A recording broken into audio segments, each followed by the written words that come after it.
Hi there. Welcome to another presentation of the Globe Sound Healing Conference. Now we have Jeffrey Thompson. Hi, Jeffrey. Hello, hello. Welcome, welcome. Jeffrey has been pioneering the clinical use of sound for healing since 1980. He began his work in his Holistic Health Center in Winchester, Virginia, which grew to become the largest facility of its kind in the state at the time. Initially, he used precisely tuned sound frequencies to assist chiropractic spinal adjustments, later expanding into cranial and craniosacral applications. Over 8 years, his research broadened to include acupuncture meridians, organs, glands, and ultimately the brain itself. His discoveries on influencing the autonomic nervous system through sound led him to sell his practice in 1988 and relocate to San Diego to establish a full-time research center. In addition to his clinical background, Dr. Thompson is an accomplished musician and composer. He's internationally recognized for integrating patented brainwave entrainment technologies into musical compositions designed for healing and advanced meditation. His work includes over 90 audio programs distributed worldwide, supported by research studies and professional recognition. His first recording, Isle of Skye, was rapidly adopted by major distributors and the American Hypnotherapy Association. Since then, his sound programs have been widely used medical and holistic professionals. His deep sleep program has been studied by major sleep research institutions and remains an international bestseller. He's also served as faculty at the California Institute for Human Science, teaching behavioral psychoacoustics and clinical neuroacoustic therapy at the graduate level.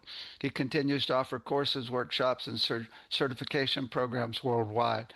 His collaborative work spans partnerships with leading figures such as Deepak Chopra, Louise Hay, as well as research with NASA, UCLA, Duke University, and other institutions. His neuroacoustic technologies are used in medical settings, wellness centers, and homes.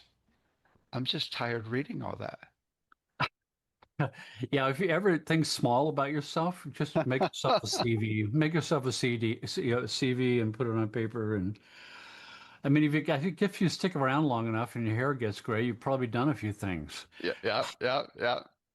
Good job. Good job. Okay, But so what have you been up to lately? oh, I mean, we're always, I don't know how to answer that question. Got 4 hours. We have, you know, I retired from clinical practice 6, 7 years ago. Uh, because the biotuning thing with the real-time heart rate variability. In other words, when we're going to measure, we can hook you up and measure frequencies that balance your autonomic nervous system.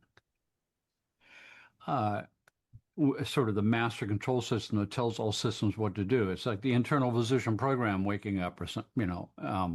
Where you're at peace.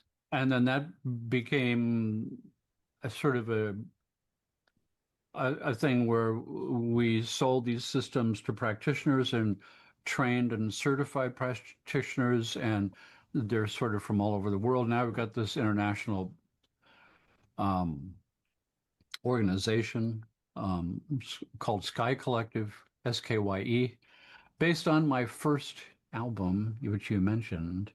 There it is, Isle of Skye. Yeah, the original cassette, by the way, let me say, you remember these guys? Like, Wow. Wow. like those guys? Wow. I have a box of them somewhere. Anyway, yeah, so SKYE anyway, this sort of international organization of practitioners was the real work. You can heal more people and help more people rather than being me in a little room seeing as many people as I can see in a day. Um, So that has expanded and expanded, and the software programs have expanded and keeps going through evolutionary stages. We're just about to roll out a completely new stage of the biotuning and the software and the sounds and the whole business. Takes a lot of time. I still teach a lot. I'm still composing. So And one of the aspects is some of what we'll talk about today, the concept of um, sacred images, uh, powerful imagery, mandalas, and yantras, and things like that that have been used in the past to awaken. Well, And before we, why that might work, because some of these things, like just for instance, the Fibonacci series, if I take a sound, it doesn't even matter what sound, any sound, and play that tone, and then play the next tone, which is 1.618 tuned up from that, and keep going, I'm reproducing the golden section ratio as a sound program, and that there's something deeply recognizable at an unconscious level to that sequence. somebody said that Ratio. actually the heart actually puts out golden mean ratio harmonics when beating, and it goes up and down. The HRV actually has the golden mean in it. So when you're running love, you're getting the golden mean. So you're creating love there. Well, the heart is a golden section ratio spiral. So the heart muscle, you can unroll it, unwrap it until it's a long strip. It's rolled up in a spiral. So when the electrical discharges go through that muscle, they go in a spiral. The heart muscle is a spiral thing. The heart is crazy anyway. It's the largest electromagnetic field that we have. It's, I remember at one point, it didn't jibe that, one of the characteristics of all the chakras is that each chakra is associated with a gland, an endocrine gland. And um, all of them track, like the adrenals and the pancreas and the pituitary and the pineal and the thyroid. The heart chakra was the only one that didn't have a gland. And I always thought that, maybe it must be the thymus, which sits right on top of the heart, that they're talking about. But then the heart was officially reclassified as an endocrine gland. Oh, wow. So the heart is like this electrical organ that's also an endocrine gland that produces three different hormones. So they were right all along. It's really a mind blower to me. And it just sort of goes on and on like that. When I have a good friend that I've known flipping forever, way back in the days when you and I knew each other, back in the '80s when all of us were the madcap crew of I don't know what you would call us. We were explorers in consciousness with tech. That knew very little and were very hopeful. Yeah, tech enhancement of consciousness and Right. meditation and all the rest of it. And he was one of those. And his whole thing, Jonathan Quinton, Oh, I know Jonathan really well. we all know Jonathan. I Oh, mean, it's the best. and he was like the master of the sacred geometries at that point, and his stuff was mind blowing. I knew him back when he was doing these little skits, for small groups with his constructions. He would make these things out of dowels and stuff, and then paint them luminous paint, the five platonic solids, and he'd show how they nest together, and he would spin them and they'd form patterns that looked like organs, and it was like, and he did it with black light. I saw God in his presentation. I saw, oh my God, God uses the golden mean to create everything. Oh yeah. It's like, So oh, anyway, so there was this interesting project where, so when he's in the US, sometimes he will stay with me in my spare room, and we'll hang out in serious hangout, uh, and so one time when he was in California, he wasn't staying with me at the time. He gives me a call and he says, "Hey, I have a gig coming up with a Deepak Chopra seminar called Seduction of Spirit. 7-day workshop at the San Diego Sheraton, Airport Sheraton. And of course, in classic Deepak style, this workshop is held in the Grand Ballroom, the biggest ballroom. And then the second Grand Ballroom is a Deepak store of all the stuff that he sells. I had no idea. I mean, this guy has a whole enterprise of his own, however, the centerpiece of this workshop was the Sri Yantra. And and I have a picture of it. I'll show you. Let's do the share thing. Oh. This is a picture of an old one, an ancient one from India. Can you see my mouse rolling around? So yeah, you can see that there's these 9 triangles interlaced inside of a circle. So for instance, if you follow the mouse, this big triangle right here is one of them. Then there's a big triangle pointing downwards. So there's 5 pointing downwards and 4 pointing upwards. And you're supposed to stare into this central triangle right here and not blink and not move your eyes. And if you sort of do that, you'll see these sort of patterns jumping around. It's this interesting visual illusion thing that happens. It helps if you redraw it like this. Now you can really see. But if you look at the central triangle and you don't blink and don't move your eyes, then all these patterns start to pop in and out. Some come in the foreground, some go in the background, and it's just sort of. And the reason it was called the Sri Yantra, the king of all yantras, the most revered yantra, was because of the place it was supposed to bring you to in meditation. And that place is now being discussed in quantum physics with this concept of the Schrodinger cat paradox and Heisenberg's uncertainty principle, the 2 big legs of the stool. And just as a review for those out there who might not know what that is, that Schrodinger's cat. So Schrodinger is a scientist who on his blackboard with mathematics discovers something so profound about the core nature of reality that he wants to run out and tell everybody, but he can't because only another mathematician could understand the squiggles on the board, right?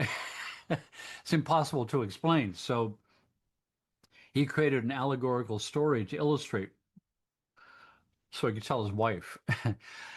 That became the first and most famous thought experiment.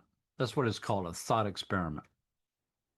And so to describe what he saw about the core nature of reality, the thought experiment is Schrodinger's cat paradox. So you've got a cat in a box, and inside the box with the cat is a bottle of cyanide and a hammer suspended above it, and a radioactive detector that's going to determine whether the hammer drops or not, depending on a random depolarization of an atomic particle. So let's just remove that little part and say we've got the cat and the hammer and the bottle of cyanide. We're going to put a lid on and we're going to give the box a shake.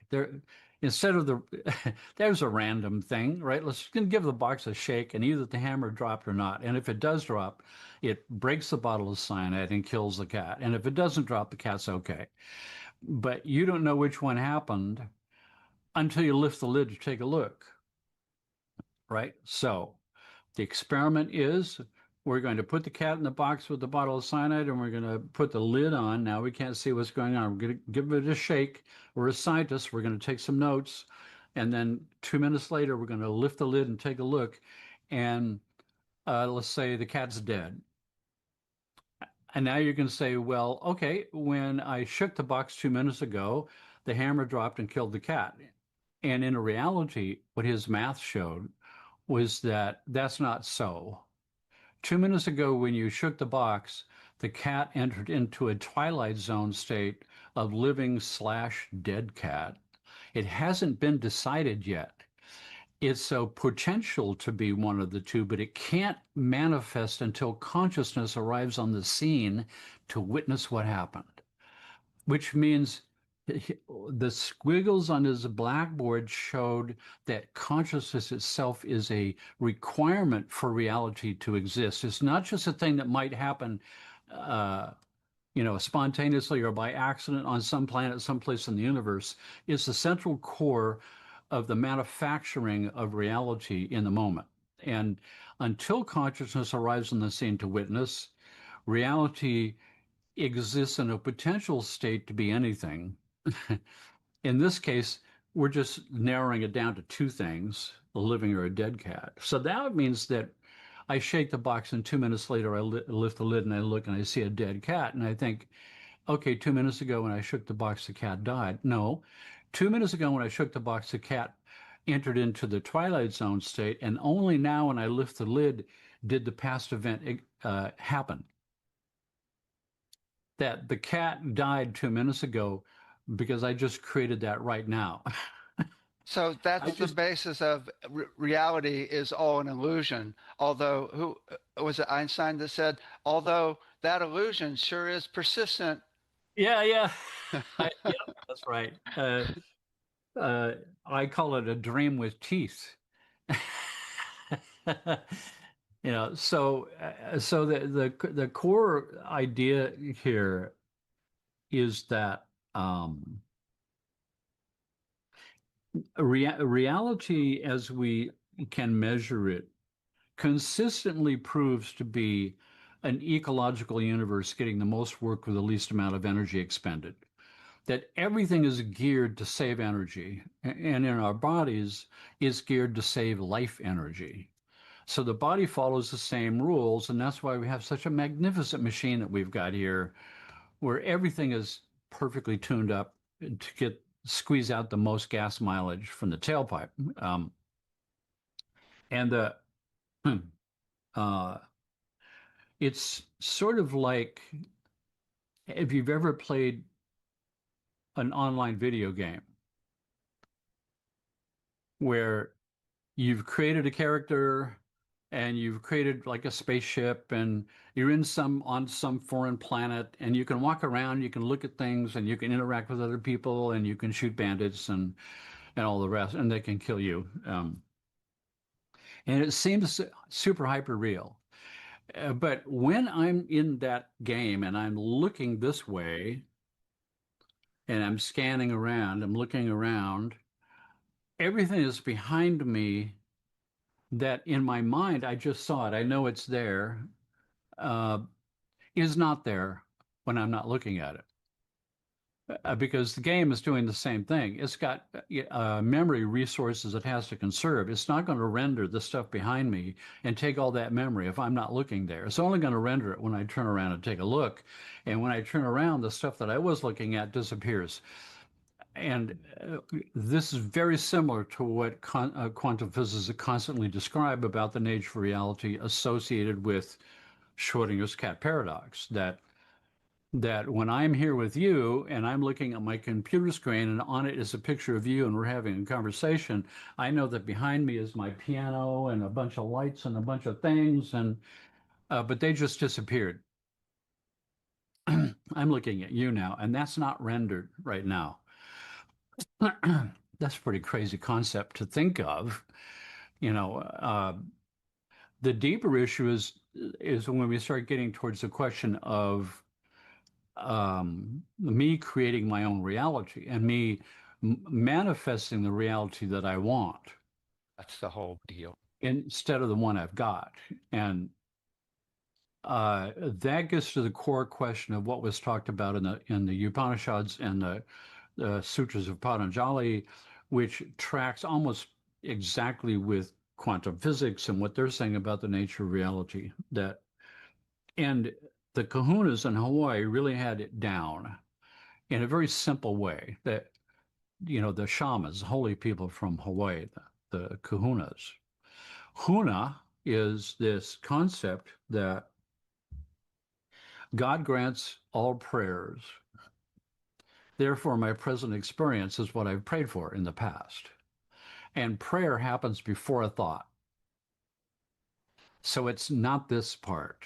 This part is powerless. This part is a creation of. It's big mind down here who knows how to grow my body out of two cells and manifest the entire universe uh, before a thought. It's got an emotion at its core that when I yearn for something, and it's an emotional yearning, and I have a picture of what I'm yearning for, that I want out of life. I want a perfect life. I want perfect health. I want perfect love. I want perfect abundance. Whatever it is, that I don't wish for to have $1 billion. I uh, I wish for the freedom that would give me. That I would have, there would be a concern that would leave me at a subconscious level and go off my shoulders if I had all the resources I ever need to do anything I want. Well, the next step is if also it gives you the resources to have it go through you to help others. To whatever, for whatever Right. reason. Right. So hopefully that if your spirit is pure, that would be what you would first want to do with that money. That you realize you've got more money than you could ever spend, and you're surrounded by suffering, and you can do something about it. Uh, that's what we hope for humanity. That's what we hope for ourselves, that I would be that person. But at the core of how I manifest that is, it's by the way, it's partly why I have this fantasy of creating a T-shirt company with all these cool sayings. And one of the sayings is, waking up sucks. Picking up what? Waking up sucks. Thoughts? Sucks. Oh, SUCKS. Or SUX. Waking up SUX. Because when you wake up, it's your heart that wakes up too. And your empathy wakes up. And even though you're having glorious realizations about the nature of reality, you're surrounded by a sea of suffering.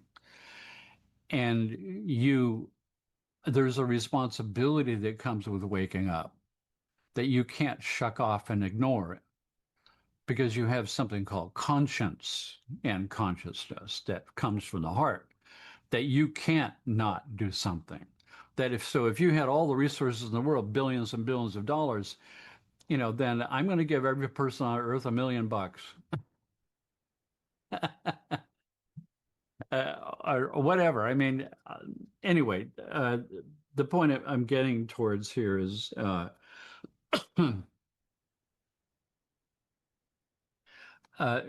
to the kahunas. That if my desire is to have perfect love in this life, then I'm looking for somebody who looks a certain way. A certain color hair and eyes and certain body type and a certain income maybe or whatever. And the universe is there taking notes going, this is pretty detailed. It's going to take me a few lifetimes to fill this order. you know but if I do the kahuna thing and I realize none of that matters, that when I meet this person, electricity is going to happen and goosebumps are going to happen, and I'm going to know it 100% that this is the one. And I know it in here. Something happens here that is this feeling of love is what I really want.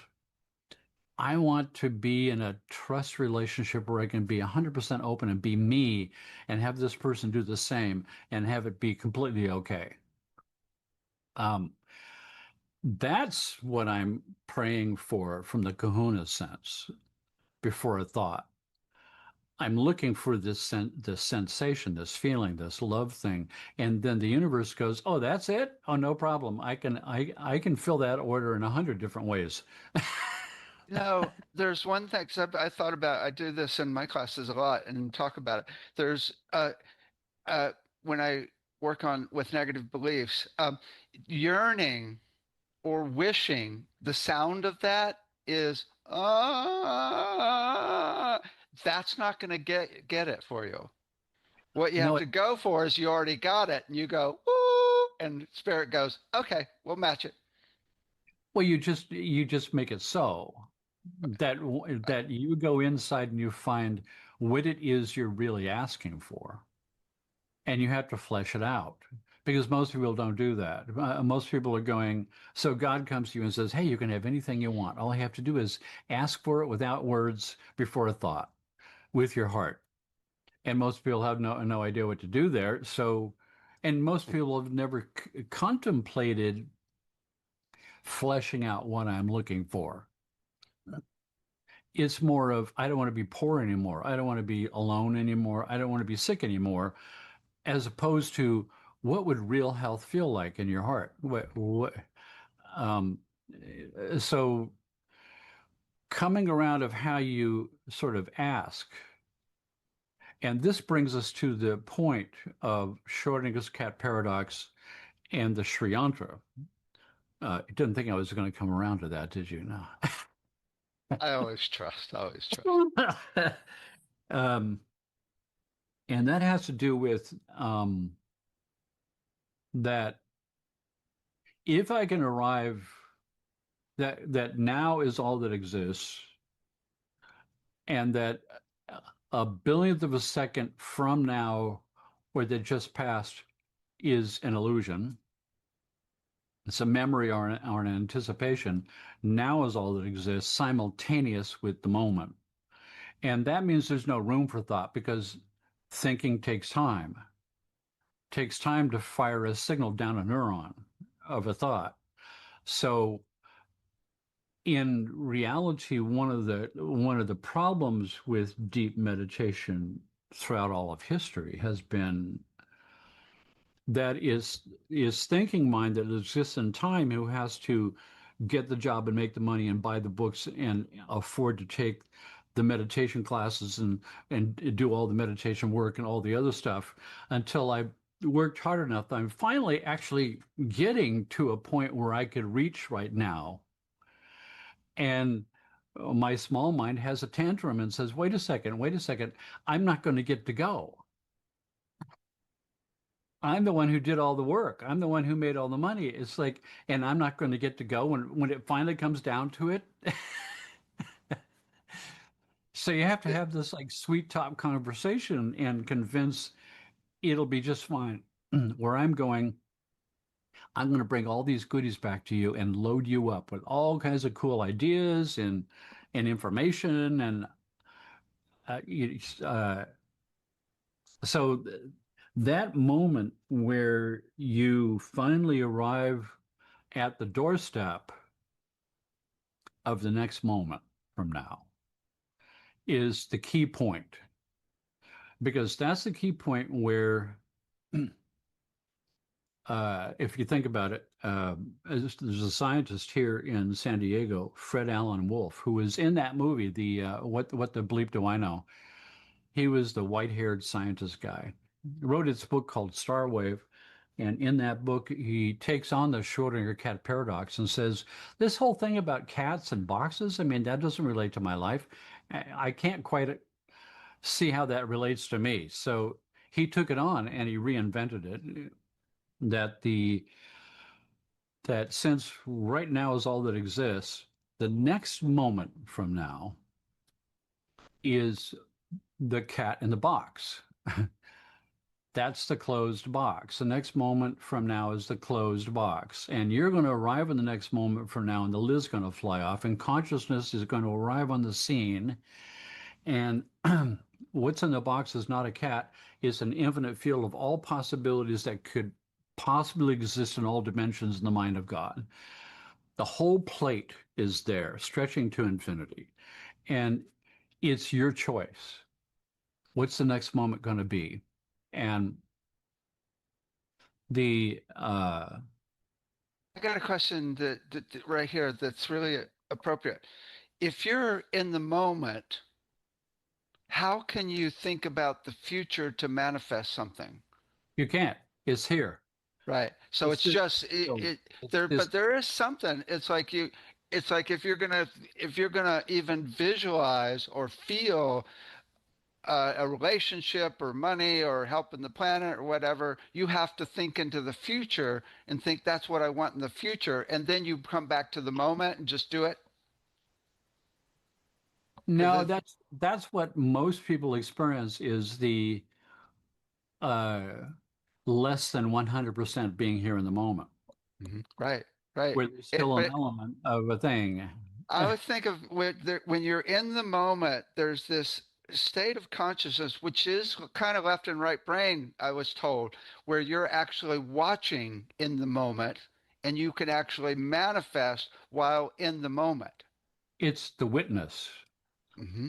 It's the witness that Gurdjieff talked about, the and the every minute Zen and Trungpa Rinpoche with meditation in action.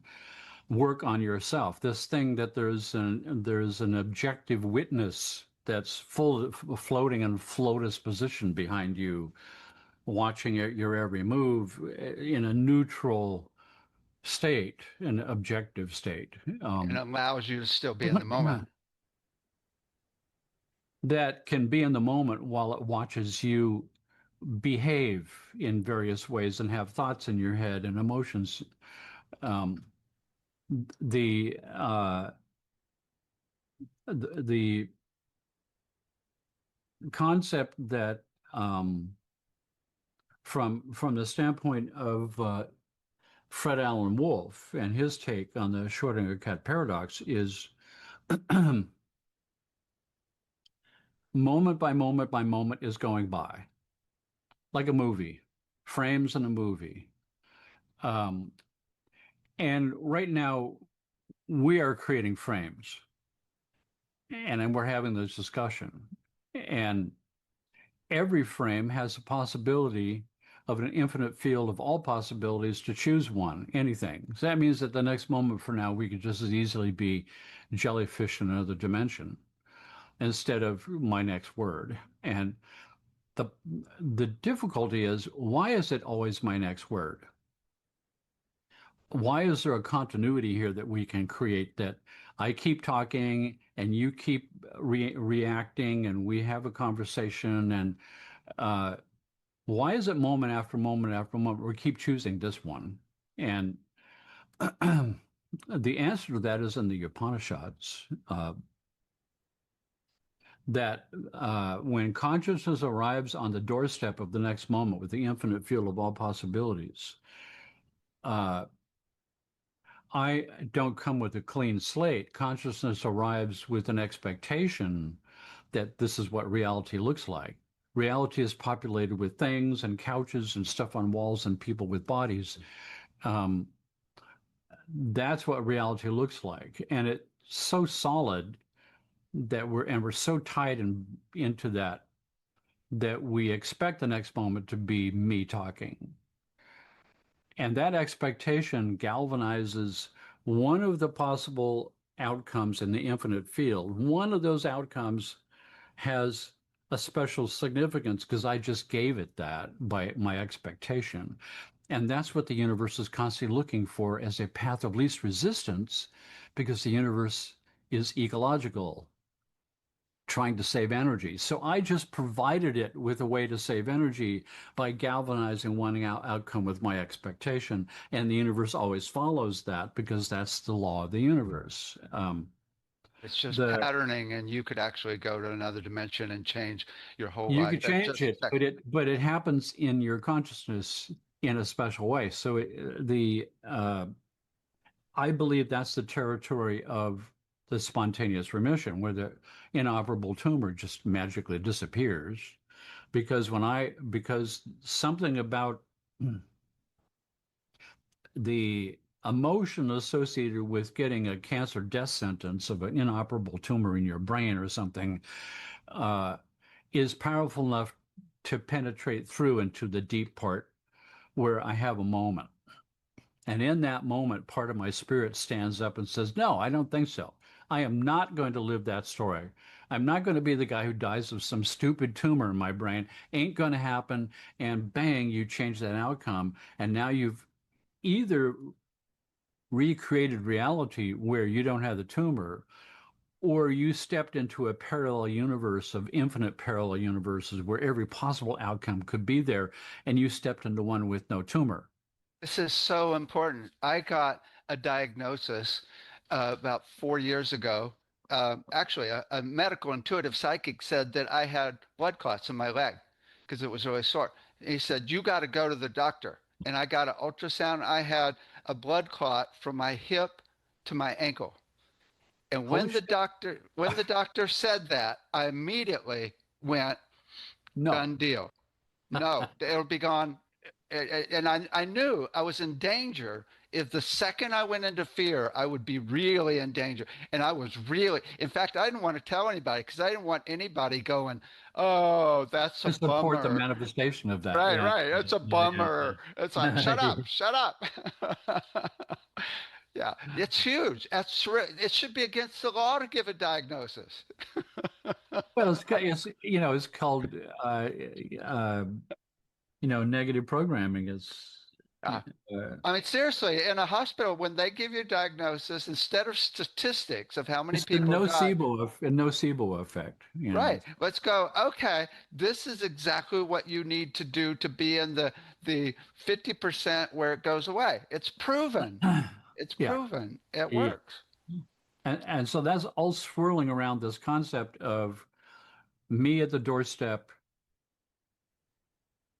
coming into a place of myself, of real reality with conscious and consciousness, and choosing a different outcome than what I've got. And that moment is the most important moment in recognizing all of meditation uh, cultures, that this moment when I can change reality in the next moment is the most important. And that's what the Sri Yantra as a diagram was supposed to bring you to. And that's why it's called the Sri. The king of all states of consciousness is the state where you reach the present moment and see the pattern of how it all works and can choose the perfect pattern through some intuitive now process that is indescribable, because the only descriptions we have is heart or mind or idea. It's beyond all that stuff. It's impossible to describe, but the pattern of perfection is what you see, and then you can form yourself in reality into that pattern. And the pattern was represented by the mathematics of the Sri Yantra. Let me share that again. Why do you think it works? I've got an idea. Or is that what you're going to get into? Yes, Okay, cool. Cool. I'll this tell you my idea later. so profound. Uh, you know, and here's Jonathan Quinton telling me that he's been asked by the Deepak Chopra people to do this presentation on the Sri Yantra, because the Sri Yantra was the centerpiece of this Seduction of Spirit workshop, 7-day workshop. And so he's going to give a presentation, a visual presentation on the Sri Yantra, where he assembles each triangle separately at a time and constructs the Sri Yantra as a slideshow. And my job is to translate it into sound. And that's when I got into like the deepest study of the Sri Yantra, and I never thought I was going to be doing the mathematics of these relationships. And my solution to that was to really understand each of these triangles and number them, right? So this one is triangle number 1. This big one pointing down is number 6. This one right here is number 3. Once they're numbered, you can start to make sense of this. Each is a different shape, and they're all encased in a circle. And sort of as soon as I started looking at that way, the answer just sort of came to me from some other place, that it's ratios. That if I calculate the area of the circle, which is pi r squared, high school math, and have it represented by a tone, let's say 100 hertz represents the area of the circle. And now I'm going to use a different high school math formula to calculate the area of this largest number one triangle. And that's got to do with the hypotenuse, and I can't remember exactly what the formula is. But once you calculate the area of one of these triangles, you have a ratio between the area of the triangle and the area of the circle that encloses it, and that ratio is a percentage. And now you've got 9 percentage ratios of triangles to circle. And once the area of the circle is a tone, like 100 hertz, I remember offhand that this biggest number one triangle is 39.8% of the area of the circle. So 39.8% of 100 hertz is 39.8 hertz. And that's how I did it with each one of the triangles to create the sonic Sri Yantra. And then, of course, you can raise them all by 43 octaves and have the color for each one. I created that as a soundtrack, which was the craziest soundtrack sort of I ever made, because it's not music. It's these 9 very interestingly tuned to each other frequencies. And the tuning of each of those triangle tones are all within the critical bandwidth of each other, which is what generates binaural beats. So that means we have a 10-layered binaural beat brainwave pattern of Sri Yantra consciousness, which historically brings you to the doorstep of the next moment from now. Oh my God, I have to tell you, maybe it's not a good time, but I'll tell you anyway right now. Randy Masters, our Yeah. instructor, he actually measured the ratios of every side of every triangle. So if this one is this length, like 3, and this one happens to be 2, that's a musical fit, and created chimes, physical chimes with those musical intervals based on the ratios of the lengths of the sides of every one of those triangles you just pointed out. Yeah, I did something similar. Let me show you. Let's go back to this diagram. So you can see that these 9 triangles, but if you look at it a different way, there's 23 triangles. That's a triangle, that's a triangle, that's a triangle. All of these are triangles. And so track 2 of the Sri Yantra soundtrack was 23 tones. Each of these triangles, track 1 is the 9 triangles. Just because who's to say which is correct? It's which is quote right. What else do I have here? I did, and of course, when these all relationships become 10 layers of binaural beats, that's reminiscent of C. Maxwell Cade's work, where he showed that the brain states of consciousness are really patterns of multiple brain frequencies interrelated together. And he found one pattern that showed up so many times, he called it the awakened mind pattern, where right left hemispheres are synchronized and the dominant frequencies are alpha theta. So if you draw a picture of what the brain entrainment frequencies for the Sri Yantra would be, you would also see dominant zones of alpha theta. And different lobes are doing the alpha and the theta and such. Yeah, right left hemispheres are synchronized Uh-huh. because you're doing binaural beats and that synchronizes the hemispheres. I got contacted by the National Labyrinths Association to do the same thing with the labyrinth. And that was way more complicated because you've got 13 different levels here that are all different sounds, different diameters, subtracting these spaces. The centerpiece alone, this one is complex. Here's the 11 pathways and the center with fancy schmancy math. The centerpiece is a phenomenon all of its own. The math just to do this part was pretty intense. But that ended up with a 12 tones in the Sonic Labyrinth soundtrack, where ultimately when you enter into this path and you start walking the labyrinth path, which takes a lot of concentration, which eventually puts you into this meditative state, labyrinth consciousness meditation.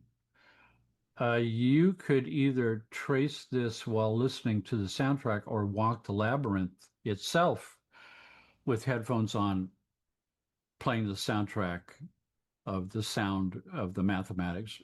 This one here is my latest concept of the 11th harmonic. That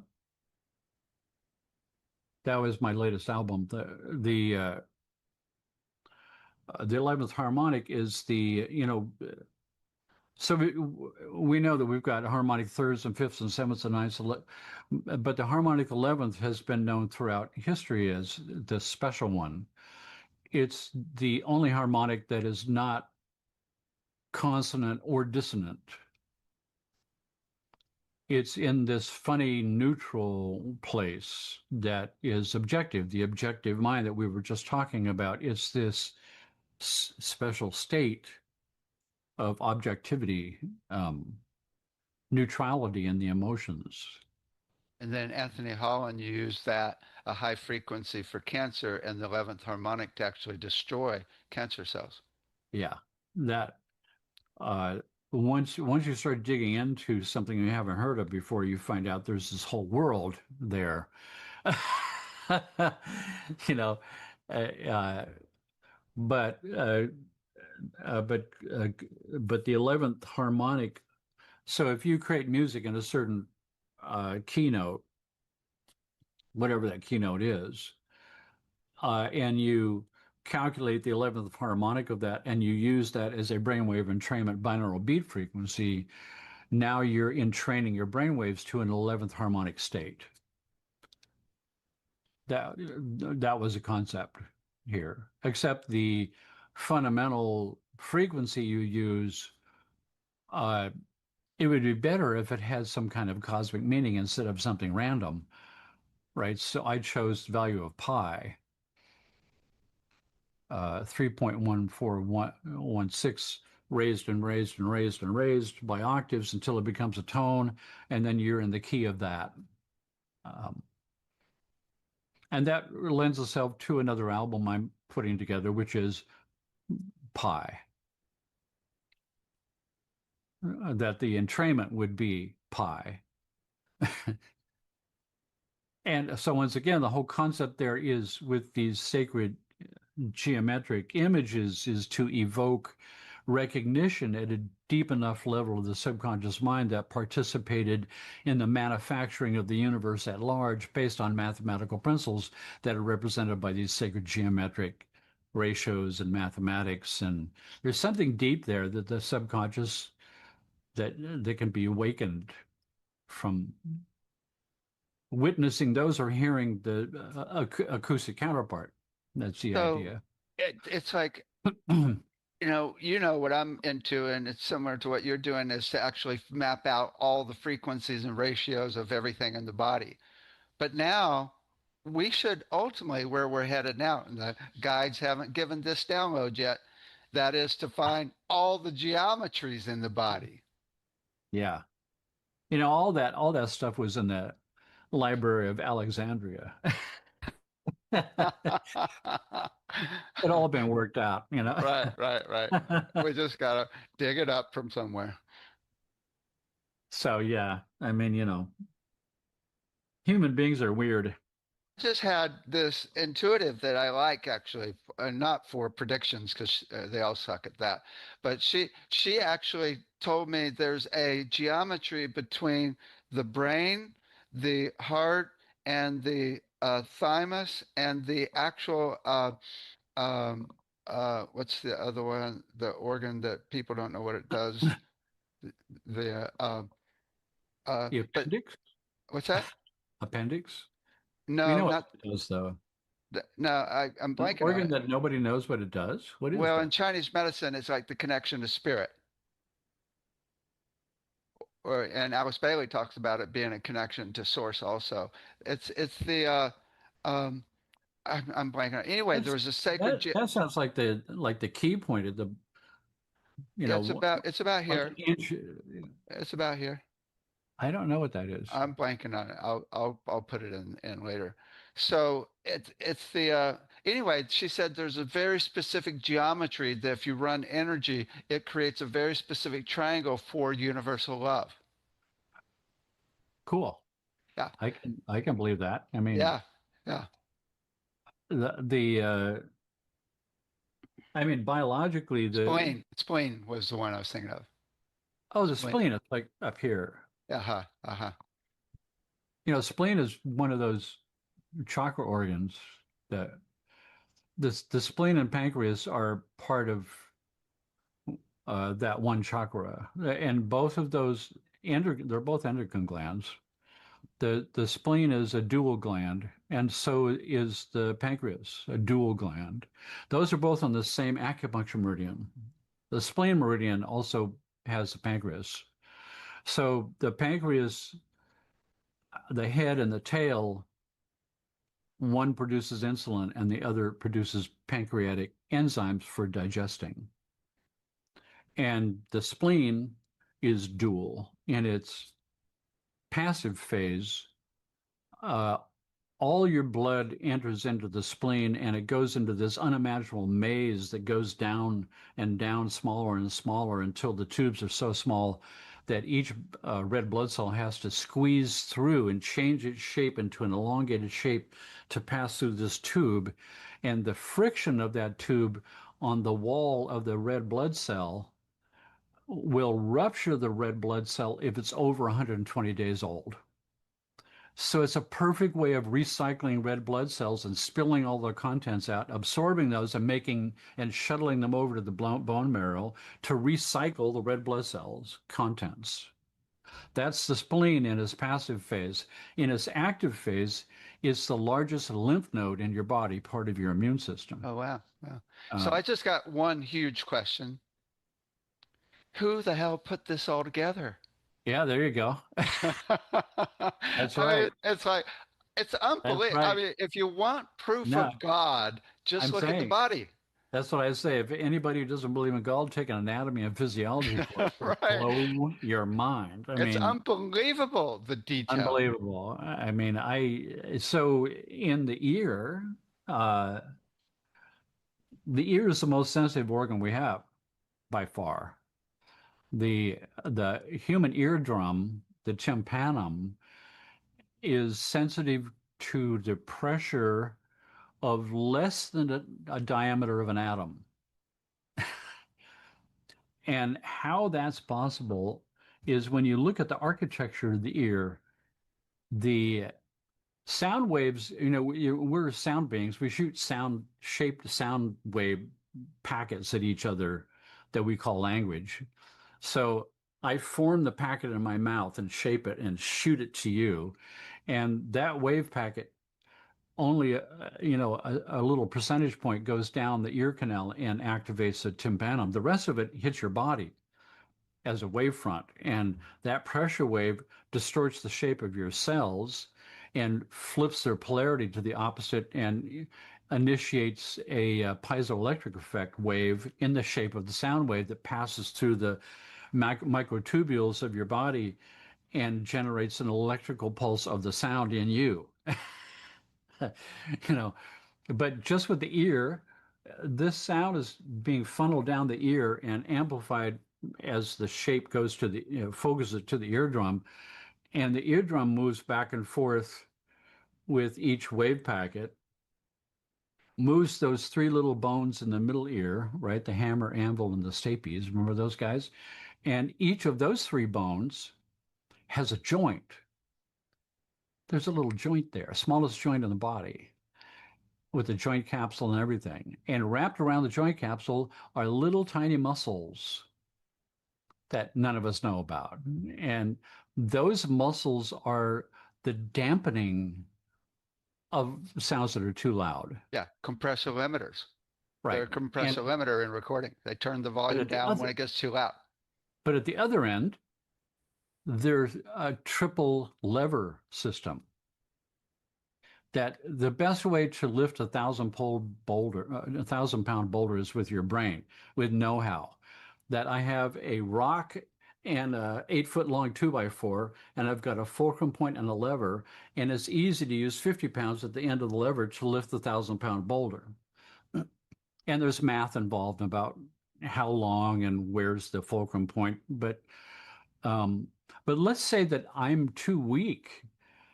I don't have 50 pounds, but I'm smart. So I create a second lever with a new fulcrum point to push the end of that lever with another fulcrum point that only needs 5 grams to push 50 pounds to push the 1,000 pounds. And then as an experiment, I'm going to take a third lever, which needs 0.00000 grams to push 1 gram to push 50 pounds to push the 1,000-pound boulder.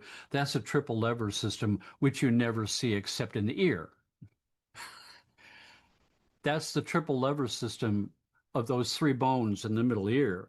That means that we're taking sound waves in air, focusing them to the eardrum, magnifying them with a triple lever system almost to an infinite value before it hits the second eardrum.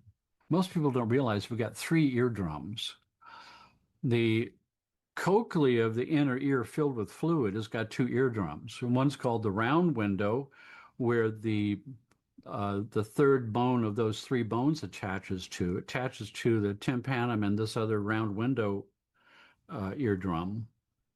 And the pushing against that eardrum creates a fluid wave in the shape of the sound. So really what's going on is we're translating airwaves into sound waves because sound travels through water 5 times better. So we just amplified it with a triple lever system to infinity and then magnified that another 5 times in fluid.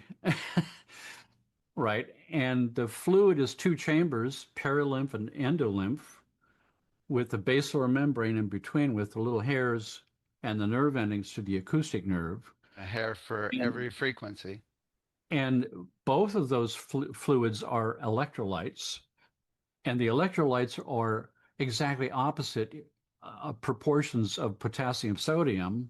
So it creates an electrical charge on the basilar membrane, which amplifies the whole thing once again. Right? One of those fluids, perilymph, by the way, is the only place in the body where cerebral spinal fluid that normally bathes the brain and spinal cord exits out into and fills the inner ear. That's cerebral spinal fluid in there, which means your hearing mechanism is connected directly to your brain. Then the cochlea of the inner, the thing filled with fluid, is in a special portion of the skull. You know me, happen to have a skull. And inside this skull, there's an area of the bone in the skull which houses.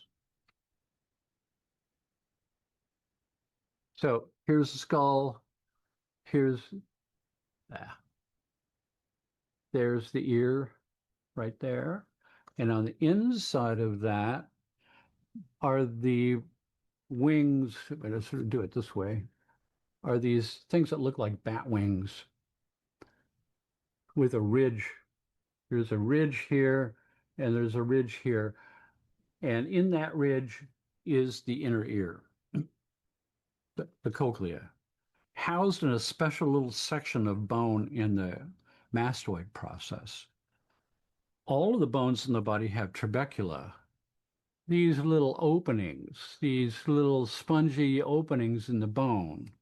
All your bones have trabecula, so the bones are 60% hollow, makes them more flexible, makes them lighter. Otherwise, you'd weigh 360 pounds just by bones. So now they're lighter, they're more flexible, actually stronger, more supple. And inside the tubercular housing is the bone marrow, where we manufacture red blood cells, double duty. Um, Even in the skull, manufacturing red blood cells in the trabecula of skull bones. There's only one place in the body where it breaks its own rule, where there's 100% solid bone with no trabecula, and that's what's called the petrous portion of the temporal bone in the bat wings. The place where the cochlea filled with fluid resides in a pocket of bones that's 100% solid with no trabecula. Petrous, as in petrified bone. Question is why? Why would the body break its own rule when everything the body does is on purpose? No accidents here. It's worked it all out over the millennia because sound travels through a solid 5 times better than it does through water. So the whole damn mechanism I just described is amplified another 5 times. We're not even talking about the ocular nerve of going from the going to the Well, brain. all those, the basal membrane with all those little hairs, with all the little nerves bundling together into the acoustic nerve, which blends and weaves together with the semicircular canals for balance, right? Is the Right, right. vestibular nerve and the acoustic nerve. There's something extremely important about my position in three-dimensional space that's deeply tied together with sound and processing in my brain. Okay, so That's so the let's. reason why when you do 3D sound, psychoacoustic 3D sound recordings, Mm-hmm. you Right. tap that system. Yeah, yeah. Or even same with the crystal bowl that actually floats around the room. It's actually unbelievable that the curve on the bottom of the bowl creates a phase relationship exactly like a sound going around you. That's bizarre. That's bizarre, right? It's 3D sound. Okay, so here's where I would like to see if you could take this, because if anybody could do it, it would be you. So how, with all those systems, how does that all tie into oneness and unity consciousness where all is known? I got one thing I can say to get you going. Okay. So this is what I was going to say about the Sri Yantra. What I've learned is probably from you, because that's where a lot of stuff comes from, is that when you tune into multiple things at once, you go into a state of theta, like sparkles on the water, a view, all of the Yeah. sounds in a mix, all of the frequencies in a gong, and all of the detail of the Sri Yantra.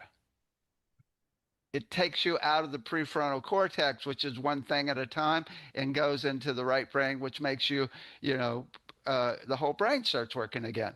That was my first thought when I was looking at the Sri Yantra. Was that? There's a sort of a global synchronization event where it all comes together. And the magnificence of it is beyond the brain's capacity to take it in. That it really literally blows your mind. Your mind blows itself open. It can't take it in. It's too vast and too intricate and too mind-blowing and too amazing that you enter into this state where your mind is just this open absorption thing, and your heart is the same way. Your heart is in this amazing position where it doesn't know what emotion is supposed to be feeling to describe what's happening to it. So it's like simultaneously fear with all your hair standing on end, and awe and love and it's an impossible thing to describe because it's beyond anything you've sort of ever experienced. And when you come back and you try to describe it, there's no words for it. All is known. Often, all I remember being in that state once and thinking, I have the answer to every question in the universe right Yeah, now. If I it's could all just there. think of the question. Well, to me, it was like, oh my God, it's all so obvious that why would there ever be any questions? It's all right in front of your face. It's reflected everywhere in fractal designs in everything repeated all around you as this magnificent, mind-blowing, in-your-face statement. And it's It 100% takes, in the moment. I started really thinking that it takes a lot of work and a lot of energy to be asleep. That's funny. I That love that. you just relax away and kabang, there it is in full-blown glory. It's like to not have that, to not be there, takes a lot of work to be stupid. It's just unbelievable that this whole system in detail that you got into just a little bit is actually tied into this possibility as well. It's really, I mean, it's just, I just want to cry, Wow. when I think of like the who put this together. It's just Put it together. unbelievable. Yeah. Well, and then you realize that who put it together is a sort of you, but in the biggest possible sense. So back in once again back to the ancient scripts from India, Sanskrit, the sutras, where it describes that in a hypothetical time before time existed, the infinite, spirit, the infinite intelligence, or whatever name you could possibly put to it, the infinite Godhood, uh, decided to experience Godhood in every possible way that it could have, which is to divide itself into an infinite number of finite parts, an infinite number of finite shards of the total personality of the Godhood, each coalesced into form of a you and a me and a cat and a spider, and witness reality from an infinite number of stories at once, every story that could ever be told in parallel universes extending into infinity, in the grandest story of all time, to experience Godhood from an infinite number of standpoints at once. And so, from that standpoint, it means that each one of those shards that manifests as some being is then caused to forget and then enters into the greatest heroic journey of all time to find out the true nature of myself. And when, and it's sort of described, Mihir Baba described this really well, that pour your drop into my ocean and become the ocean which in reality you are, where the ocean of all infinite consciousness, where all this comes from, moment by moment, is composed of an infinite number of drops of water, and one drop decides to exit from the ocean to experience its dropness. That's you and me. And is caused to forget and goes on the great heroic journey to find out the true nature of its soul, which is the ocean, and finds a stream and starts following it back. And when it enters back into the ocean, you now have your individuality and the universal all sort of mixed up together. To me, that's what death is all about. It's your drop returns to the ocean. You don't disappear, but your boundary is imperceptible. Seems like this is the number one thing we can do to change the planet is to actually create technologies, which you're on the way, you're already there to create it, and I'd like to work with you on it to actually be able to get people into this oneness state and make it like a game. So it's so much fun that kids Yeah. and adults and people that are really, really into their business and left brain totally love it. So before you know it, everybody's blissed out, one with the universe, heart open, and the planet is completely changed. Oh, that's what I'm up to. Excellent. It's But really, yeah, I think it's the number one. here's the interesting thing, as because the world is such an absolute bizarre place, how do we end up of all the infinite number of possibilities of in the field that we as a consciousness community could by consensus vote create, all right? We have our collective hand on the Ouija board and we're spelling out words for the next sentence that creates the next moment. Why is it this one? Why, of all the infinite ones that we could choose, is this the one that we chose? Historically, that's what happens when nobody's minding the store. That that either my life is a cork in the ocean being battered around by random waves, and I'm reacting to what each wave brings to me as an experience, and I react to that. Uh, or I get a sense of what I'm here for. I see a path, and I start pursuing that path to find out the nature of my soul and what it's really all about. And now it switches. I'm putting pressure on the universe. I'm becoming an active force, and the universe becomes passive to me. It's either I'm passive and the universe is active and battering me around, or I get a purpose and a focus and an agenda, and I start moving towards that with purpose, and I become an active force in the universe. It begins to conform to me. That's how the system works. It's pretty simple. Uh, and as I go along, I make mistakes and get bloody noses and learn the ropes and start to understand that it's not something that what I'm pursuing is not something that I can know. It's a heart field or something that I can feel that I know when it's right.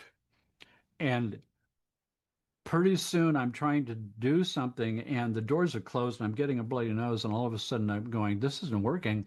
And I realize that's wrong. The universe has got an open door somewhere. I should be looking for the open door. And when I go through that door, things get easy. And then I start straying off that with my personal agenda and I get a closed door and a bloody nose again. And pretty soon I start to learn that as soon as I get the first taste of a door closed, I start looking for an open door so I don't get a bloody nose. And pretty soon it starts to flow because as soon as that happens, the doors start opening for themselves one after another, and the people start showing up that you could never have cold called or banged on doors enough to meet. And it all begins to self assemble. And that's always the sign that it's right. And that's what I see happening in the world right now, the self assembly of the light workers who get it and who It's have a piece of the puzzle and the plan that it all starts to gel for you. And in that gelling is meeting other people who are doing the same thing because it's a group effort. right, It's not just me, it's us. right, right. It's Oh a my God. symbiotic relationship that has to assemble itself, and you have to surrender and surf that flow. I just got it about 7 or 8 years ago. The whole thing that creates the flow is when it's service, when it's for, Service, yeah, service for the, not you. yeah, It's yeah, not personal. I mean, you got to take care of yourself so you can do service, right? But once you got your needs met, it's all service. It's all service, and spirit kicks in big time.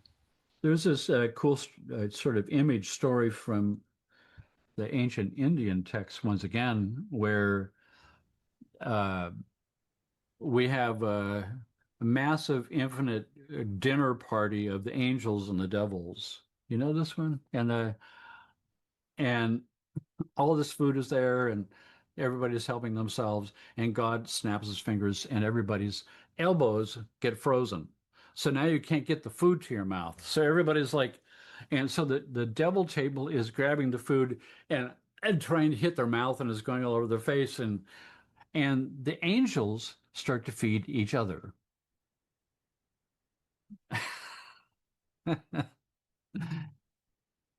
It's there. It Oh my is God. us together. There's Right. nothing more valuable than what in the Middle East is called an essence friend. It's not just a friendship. It's a friendship based on mutual uh, moving along your path. And in that path, you meet many other paths. And those people have a recognition at a deeper level. That friendship is based on something that is solid no matter what happens. Yeah. So we're about out of time. Is there some music you want to play? Out of time? That's what happens when you're out of time the whole time. Oh my God. Yeah, I have a piece I can play that's let's see here. How about a little section of the 11th harmonic? You want to just end with that? Sure. Okay. Thank you for all you Yep. do. I always get so inspired. And I just mutual inspiration. I mean, I uh, still blows my mind the organization that you've managed to put together with the Globe Institute and the college and the courses and the I mean, really, I have a hard time getting two people over for dinner. you've created some pretty cool networks yourself, though. Well, yeah, that's my strong point. This one is yours, and I tip my hat to you for it. It's like Thank you. pretty Thank you. mind-blowing what you've put together. Thank So you. thank you for that. And so this is just a short little piece on, and it's best with headphones.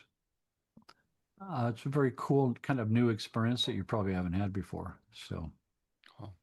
here we go. All right. Take care.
Hi, I'm Jen Cunnings, and I'm going to be just sharing with you a sound bath with a little light language transmission. So just sit back, close your eyes, get comfortable, and receive.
Amatararesi Akotorareshanaraki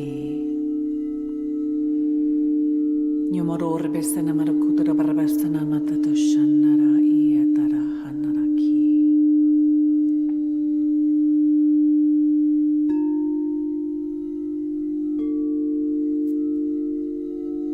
Mokona Morbesana Matoro Barabashana Namo Otoroku Abadaki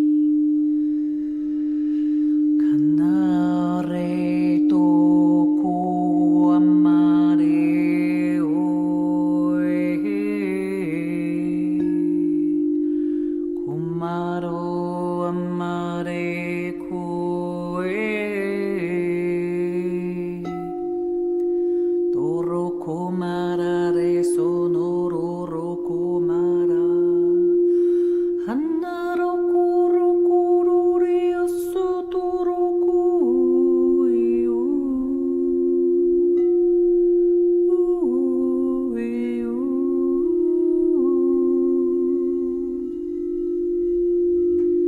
Omotodo Barasana Marakatara Haraki Ashanaraki Ashanadoku Rapatarasa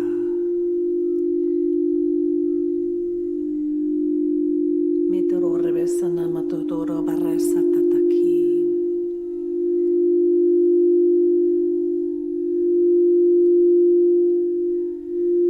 Itoro Resanaraki Nemetoro Barabasa Tataki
Mitorore sanamaratara haraki.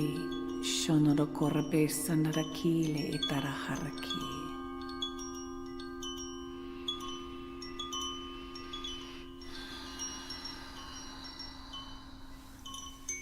Thank you for listening. Thank you for being here. Sending many blessings. Hi there. Welcome to another presentation of the Globe Sound Healing Conference. Now we had Jen Cunnings. Hi, Jen. Hi, David. So, Jen is an energy alchemist, sound healer, and spiritual teacher who guides people into deeper embodiment through voice, vibration, and consciousness work. Through sound healing, meditation, and light language transmissions, she helps others awaken their innate capacity for healing and transformation. What have you been up to lately? All of what you just mentioned. Mm-hmm. Yeah, I still see clients one-on-one, but I've been drawn more to do connections with groups. And so energy healing, guiding people through meditations and then weaving in sound and light language and toning, teaching people how to do that themselves, and just being consistent in terms of like showing up in my little world and my groups and bringing a little more light to the world, hopefully. Cool. Okay, if you had all the money in the world, what would you do to help people? I would do what I'm doing now, but I would teach people at a larger scale, which is like we all have the ability to heal ourselves, right? We all have this power, this infinite consciousness, this pure state of love that we are. And my favorite quote is Rumi's, "It's not our job to seek for love, but to seek and find all the barriers we've built against it," which is healing, right? Like we're clearing all the noise, all the traumas, all the wounds, so we can return to that place within ourselves and, teach the world to sing, right? Teach the world to heal, teach them that that's a possibility within themselves and that we all have that power and that capacity. So when did it all change and you went from just playing instruments or singing to the world opened up into another realm? Yeah. Gosh, I'm like, I know when it happened, it was like my throat chakra was like clenched down, and I was already in energy healing, but I hadn't incorporated sound. But I knew it was something that needed to come through. Like I knew there was like gigantic blocks here, old persecution wounds, whatever you want to call them, childhood. Being a woman. Yes, being a woman, stuff in the way. Right. And there was a couple things. Judy Satori, I found her light language. Like this was like 20 years ago, but it wasn't that original time. It was kind of that interest in light language. And then I took a course with Dr. Paul Hubbard. He teaches a course called Holographic Sound Healing. And it was like, this is like just right pre-COVID, maybe like 2018, 2017 or something. And I just remember like coming home, like in that class of, oh, I'm finally able to but just realize the power of my voice. And, we were working with the Hathors and we were just having all these full experiences, but it wasn't that, it was like, oh, that like set off another like 2 years of daily practices of singing, toning, light language, like, and then ultimately I was asked by my higher self to like start doing sound bowl ceremonies every week. And then it was like, oh, and you have to do the light language and the toning with that. I was like, so it was like I can look back now and see, the breadcrumbs, but it was through, which I was telling you about before we hopped on the camera, like it was through the consistent practice. It was through recognizing like I had more to share. Like there wasn't the fullness of me coming through, not just my voice, but my being. But this was where the main blocks were. And it took me a couple of years, to really break through some of the deeper layers of oppression and filters and all that stuff. Yeah. It's interesting, I was just thinking about myself if I were to be asked the same question. It's really been a whole progression of different initiations, right? Yeah. Probably one of the first ones was in Egypt in the King's Chamber, where, I had a total experience with energy coming up my spine. It changed everything. But I was still kind of a newbie at that point, right? And then it was totally the same thing.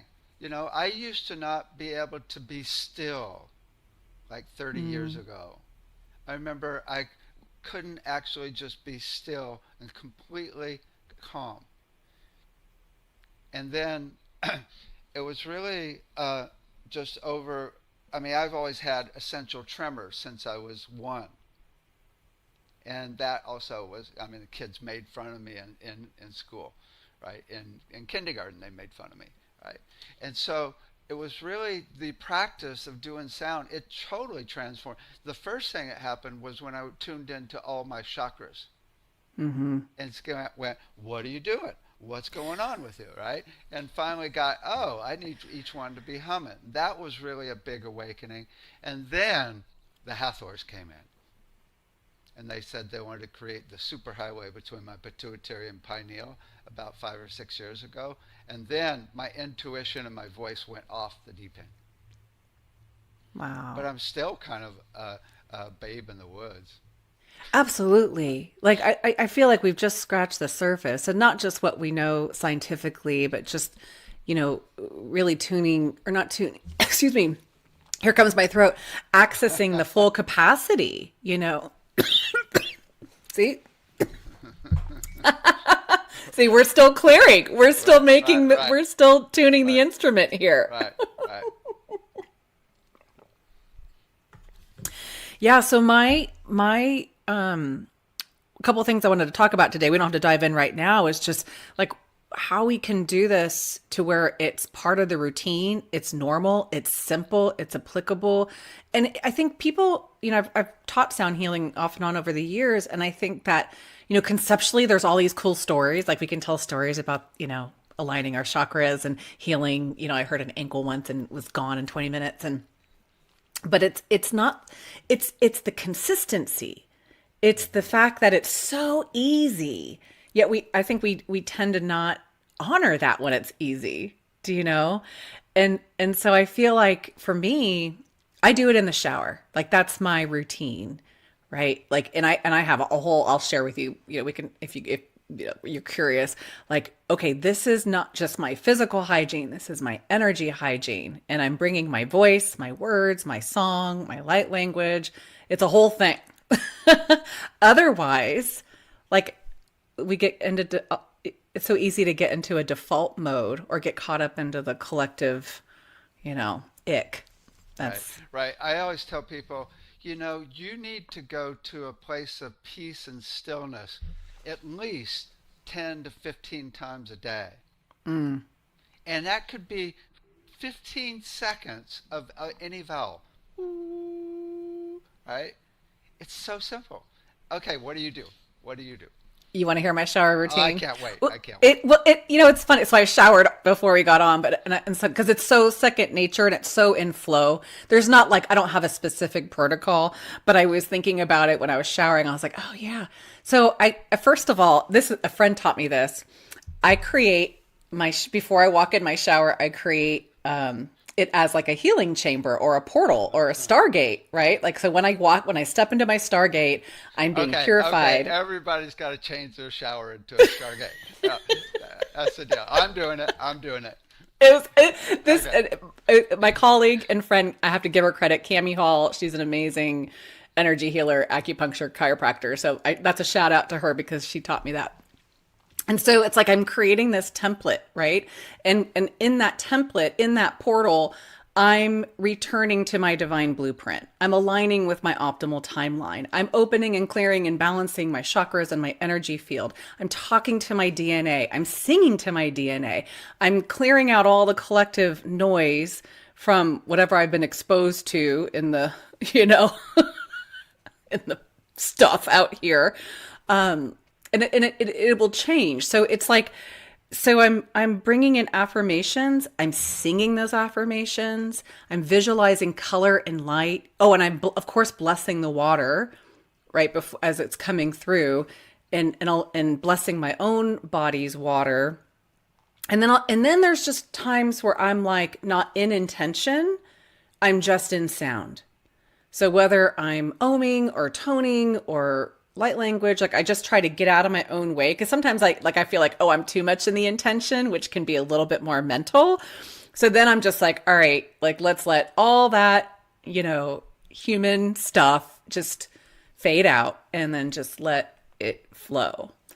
And she taught me this. Not that she didn't teach me the sound part. She taught me the portal part. But then when I get out of the shower, I'm like, okay, I'm stepping out into my, aligned divine self. I am fully embodied and anchored into like the truest, highest timeline of unity consciousness, Christ consciousness, whatever word you want to use. So it's been fun. Do you do both clearing and harmonizing? Absolutely. Yeah. Yeah. Yeah. So And you it, go. and it, you go ahead. Go ahead. Well, it just depends on what I need that day.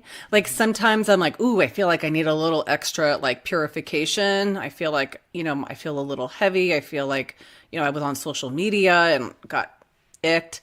But then sometimes if I'm not like, it's more of that really talking to your DNA to activate the crystalline energy, to activate the higher consciousness, to embody the I am or divine self or it. And I realized, through not just that experience, but over time, we have these big initiations like you in the King's Chamber, right? I can think of lots of initiations in Shasta or Glastonbury or my own backyard sometimes.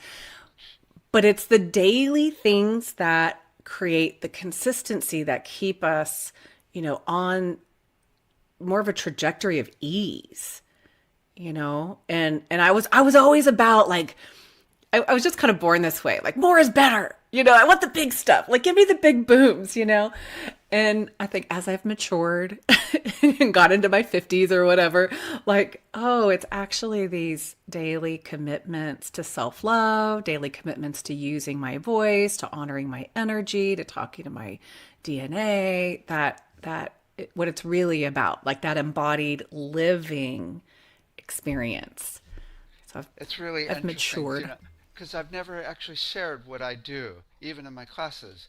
And but a couple things. So I had this one student in the advanced program, and she shared what she does every day. She's got fourth stage cancer, the happiest person I've ever met, and she's unbelievable. And she went through her day, and it was like 25 things she did every day with sound. Wow. And I was like, whoa, I don't even do that, right? So what I do is before I get out of bed, I do the ceremony. Nice. I do it in bed, often with a kitty on top of me, right? And so I go through all the chakras. I got different beings for different chakras. And my guides, it's interesting. First, my guides go through my to-do list. And they say, this, you forgot this, you forgot this, you forgot. I'm not even thinking, right? I'm still in theta, just like space, right? And Yeah. then I do the whole thing of love and light, and I call in all of my team and do a whole healing. And it normally takes an hour every morning. And I wake up, when I get out of bed, I'm lit up. And Yeah. then it's like what I do is I go do my emails and stuff, and then I'll do a little workout. Then I'll do a half hour on the sound vest and get blissed out with vibration on the body. Sound vest. Tell me Sound about that. vest. Yeah, we Okay. sell a vest with 6 subwoofers on the actual vest. Oh And my goodness. it's way stronger. It's as strong as a sound table or sound lounge. Right? So that gets me in the zone. Right? And then Make a note. through the day, I around 4 or 5 o'clock, I get on the sound table again with the kitty on top of me. She loves the vibration, and do a whole meditation there. And then I'm just blessed because I get to go and teach my classes and do sound throughout the classes. Right? So I'm doing it a lot through the day, Yeah. and it's transformed my system drastically. Absolutely. Yeah, you and your friend there are way ahead of me. I do a little in bed and then I do it in nature and I do while I'm driving my car. I like to marry it with those times where, And it's kind of cool because you can, I know you've experienced this where, your sound is different depending on where you are and where it's being directed. Like if I'm in nature, it's, you know, always a little bit different than what's happening in the shower. It's interesting.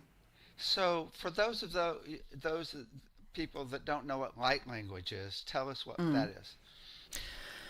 We'll just have to do it to explain it, huh? I know. I was just going to say, oh, those words again. I have to use All right. words. Right. Right. To me, it's actually not really any different than toning or chanting or sounding. It just comes through in a different way. So, like when my light language first really opened up, it started with my hands. My hands just started to flow on their own. They were dancing to music. But I knew what it was at the time because I had, as I mentioned, I had studied a bit with Judy Satori on this light language course, but it never really came through. My voice was still really crunchy and shut down. And so once the energy, so to me, so back to your question, to me, it's like our divine self, our high frequency is like this signal. And then that signal can access all these other signals. And then that comes in through your body, through your voice, through your sound, through your art, through movement, in a way that is a transmission of like light encoded energy, right? And light language or language of love or whatever, again, words are challenging. Like to me, it's just one facet. It's like you have like our bodies to me are like a huge orchestra of different instruments. Some like to dance, some like to sing, some like to speak, some like to draw, right? Some like to paint. And in all those mediums of creation energy, right, we are expressing like divine light, divine love, divine transmission of codes or multidimensional packets of information. Again, words are hard. And to me, this is like, it's just however it emits through the instrument of the body. When did it open up that you could channel this? Like I think around that whole 2018, 17, because the light language came through and then I got a few sound bowls and then like higher self spirit was like, okay, you're going to start doing light language in front of people. And I was like all my terror and fear. And I mean, really, really like that old persecution energy came up. So yeah, like 2017, 18-ish. I don't know. I'm not So, good with time. so how would you, what would you tell people that to do to open up this channel of creativity? Because I want to teach this to the kids Yeah. because And, it's and really, that's it. yeah, it's Yeah. the deal. It's totally the deal. I mean, you And the could, kids have one it. level is go, oh, we just go on Chat GPT and get creative, right? The next is open up the channel and get a higher Chat GPT. Right. And kids do it, right? Like, but when my kid was young, I mean, he's 15 now, so that's all shut down for the moment. But when he was younger, he's singing silly songs and talking silly language. That's just light language, or drawing. And so, along the way, we shut it down. So like, I think the number one is giving ourselves permission to have fun and be free as best we can and let it be silly and let it just come through with sound. And so we're actually doing a little retreat about this because I think so many of us, like I remember saying to myself or others, like, I don't have a creative bone in my body. Like that's how shut down I was. Like I had no idea. Yeah. Do you know? In high school, I was that way. Yeah. And so like if you told me I would be painting or doing mandalas or singing or recording meditations with sound, I'd be like, you know. So for me, I really had to and this is, I think, for most of us, like get out of the way of expectation, of judgment, of what it's supposed to sound like or should, and just play. Like I would play in my car and play in the shower. Because, when you're driving, you kind of go into that theta state. And to me that open, and same in the shower, I think, something with the water and the ions. So to me, it's just like, just play. And when your mind comes in and tells you something dumb, like, I just had this little trick and I stick it. This happened when I was doing the bowls every week. I just would stick my little ego mind in the back of my head and just be like, just go take a nap. Like, just let it rip. Like, and it's not about what they get. And I, again, it took a long time, especially doing it in public, because people were like, well, we don't know what that was. We've never heard of light language. We don't know what you were doing, but it felt good. So we're going to come back. And they did. Oh, and what happened was, after they had started coming consistently, they could all bring light language, or whatever you want to call it, through whether a voice or art or whatever. They opened up. They got activated. Cool. Yeah. Cool. Sit with people that are already open. I think the number one thing is schools. I mean, it's the antithesis of creativity. Yeah. It's like, be in a chair, I mean, it's really bizarre how normal we think that is. Yeah. I mean, that programming happened so early and so significantly. One of the things that, Even with parents, shh. oh, 100%. Shh. Yeah. I was thinking about, I told you I watched the interview you did with Bruce Lipton, and you guys were talking about like the influence of mass consciousness. And that actually came up in one of my circles the other day, because it was like, again, kind of part of the shower experience is I think it's supportive for us to intentionally like unplug from out there, like, and like reclaim sovereignty, reclaim divinity, reclaim divine self, power, that alignment, that authenticity, because it's like we're so in the soup of it all. And to me, that's part of my shower experience. And like you and your sound in bed in the mornings, it's like, okay, well, any interference that is pulling me out of that, true center, true pure balance, or whatever you want to call it, like we, at this point, in my opinion, like we need to be proactive with it. Otherwise, it's so easy to get into that programming that, as you said, like starts really young, and it's so pervasive and subtle, it's in the air. and then reinforced. Yeah, it's in the air. It's in the collective soup.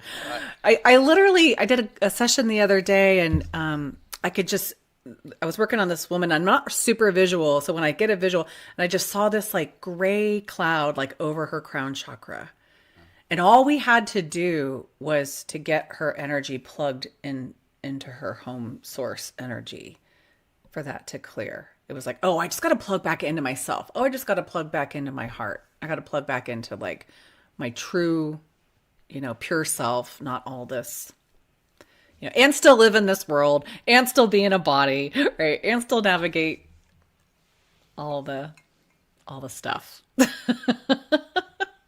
So tell me how you do a treatment. Oh goodness. There's lots of layers to that. Let me try to think about it really simplistically. So if I work with a client, whether online or in person, the first thing that happens for me once I start tuning in and I have my, initial setting up practice, is my body starts communicating where their blocks are. So I can do it externally with sound, or just internally with intention. And then it's like their body and my body start communicating, and we just kind of, it's like little breadcrumbs. I look at it as like a little game board. Okay, now we're going to go over here to the throat. We're going to go down here to the root. Oh, in the root, there's some lineage stuff from the past life. But I always include like some toning and some light language, maybe not during, but definitely at the end. But what the interesting thing, since we're talking about sound, is that when I hit a block, when they're like stubborn and they don't want to let something go, or it's just so embedded in the body, for whatever reason, they're like, I want to hang on to this, this is protection or control. Like, and I can't get to it. I always bring sound in. Like, to me, that's like, okay, I got this barrier, and it's like, ha ha ha. Let me get my bowls.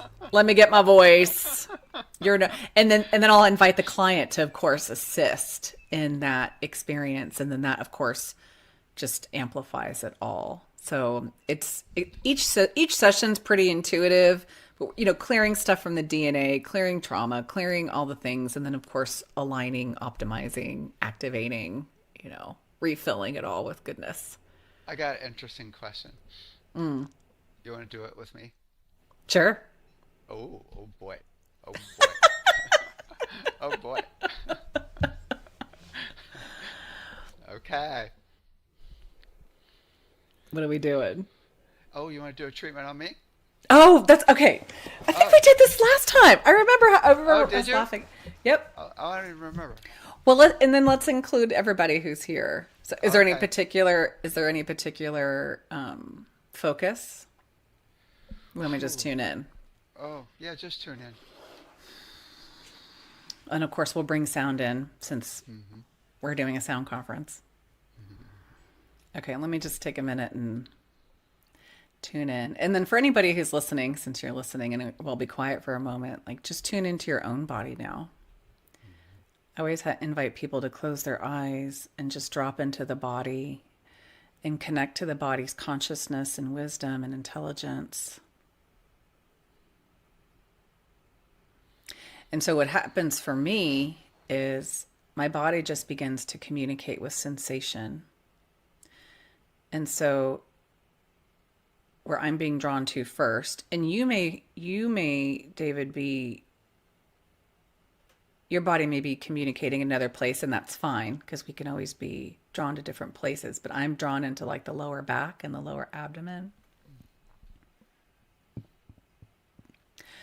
So we can just bring through, and we can both hum and chant and sing and tone or om or vowels, and just allow the intention to just open up, flow, open up, light.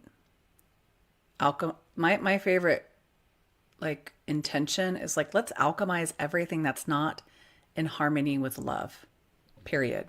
I have a thought that came to me that could resonate with everybody that's going on. And that is, I've gotten pretty good at trusting that everything is taken care of.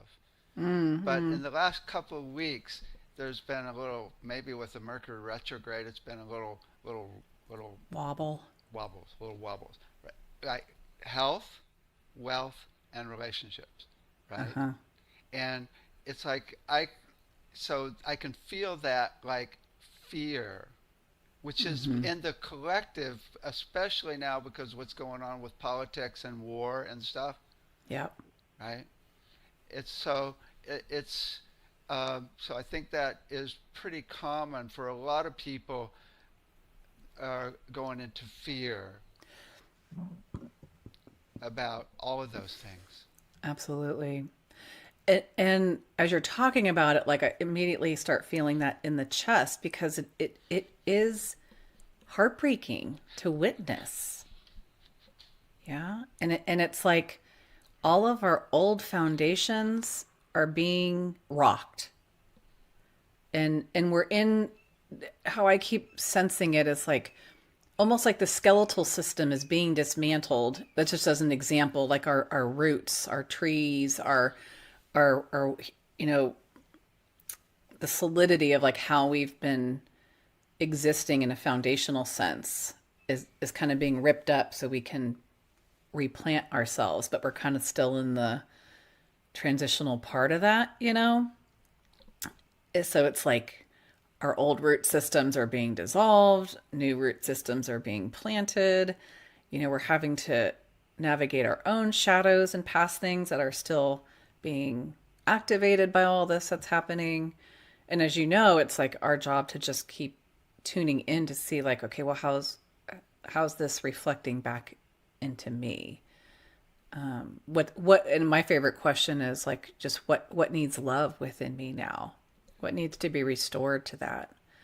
But again, as I feel like I have to pop my back to move some of the energy. It's like the lower spine is like not quite certain where it stands right now.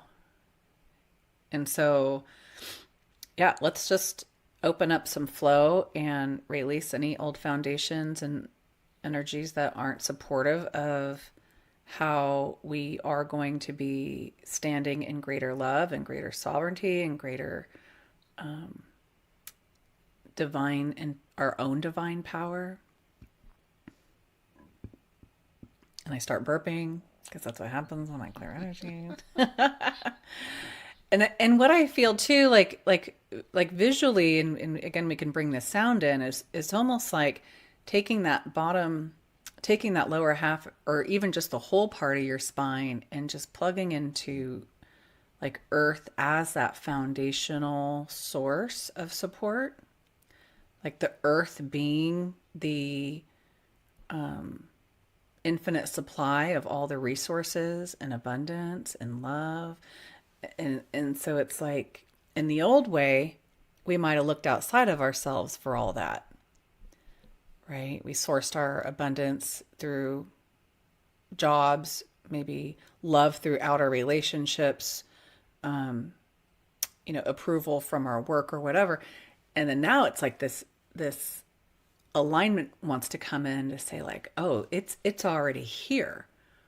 We can self-source this within ourselves. We can connect to earth. We can connect to source. We can, be that, that's like the totality of the wholeness already exists here.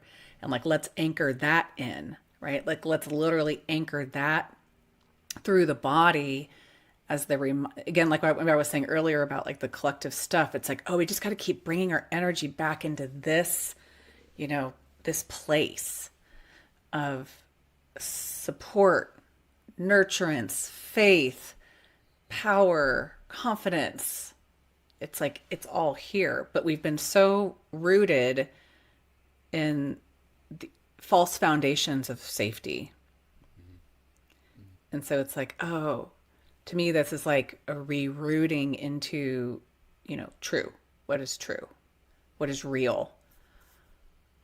Okay, so and as I'm talking, it kind of even felt like it moved down a little further into the root. So maybe we can just imagine, as we bring in some sound, like in feeling into what it is to root into the earth and into your own energy, where there's that infinite supply of all that is needed: nurturance, love, support, resources, abundance, health. And then just bringing in the intention, anything that's misaligned with that, that's being held here or anywhere else in your body, we can just ask that it release.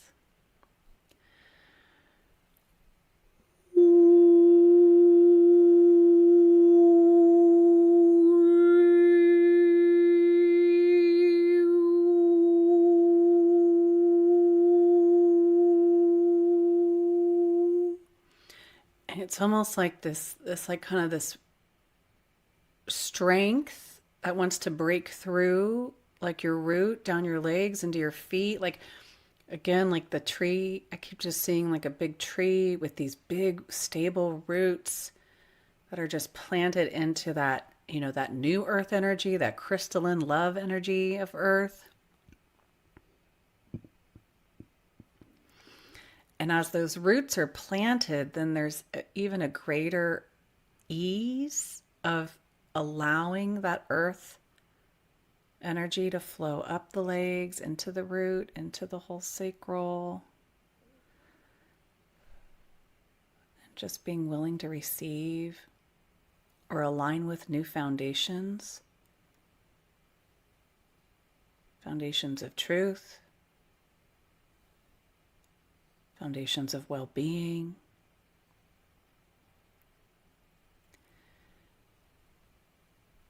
Etora resana mereke tora reshana reki itara harbosa teriana de kela atara hara arabeshana de kedara hara ordo tora shana de ke ela kara araki o kotoro basana mereke tora hara itara yena de ke itoro hrama soto de yeshana otoro hrukuma o kotoro resana de kedara arbo shata de kana de ikara arakia. And then kind of here's where I'm just like, all right, and whatever else, like hands off the wheel, just letting sound, letting the energy, letting your guides and all the helpers just support alignment, restoration to divine blueprint.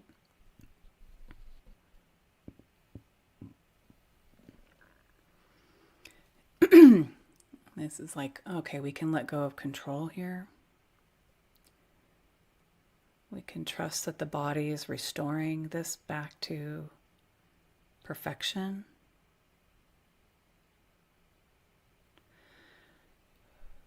I'm going to bring my little bowl in. I have a bowl right here. If you want to tone along. Yeah, I just want to make sure I have my thing on. Oops. Hold on.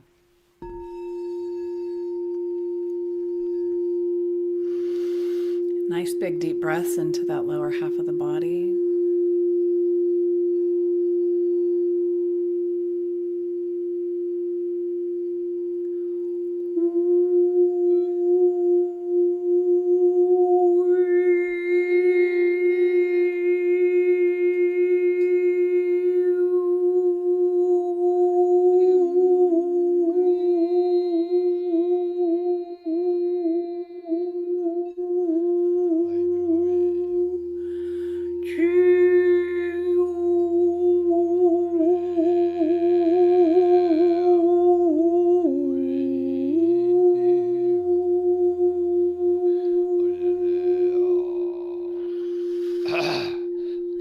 Rebeshana Marakatoro Brasana Marakitra, Eter Rebeshana Marakatoro, Rebeshana Marakatoro, Rebesada Yanakitra, Etakara Arabosata Marcosto Chatakitri, Arretati, Nakatoto, Yanakato, Rebeshana Ki, Ekotor Barasana Manakatra, Areshatakana, Etoro or Ototasanaki.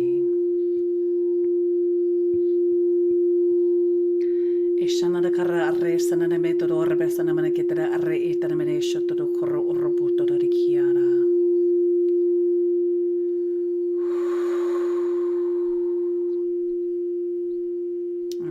Seeing, sensing like your whole column of light, like just rooted deep in the earth and above, just like flowing in light, flowing with ease.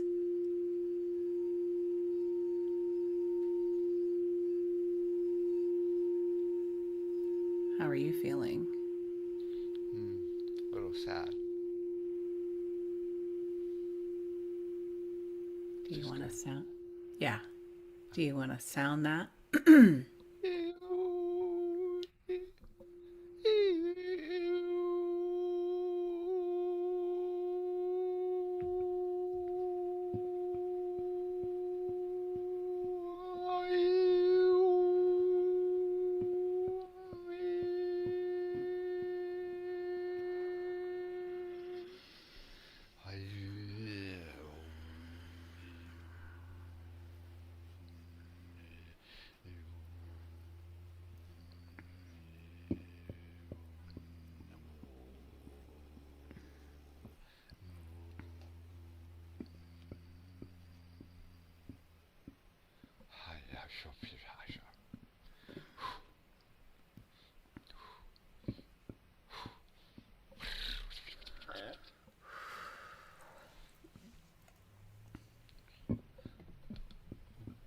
Good neck crack.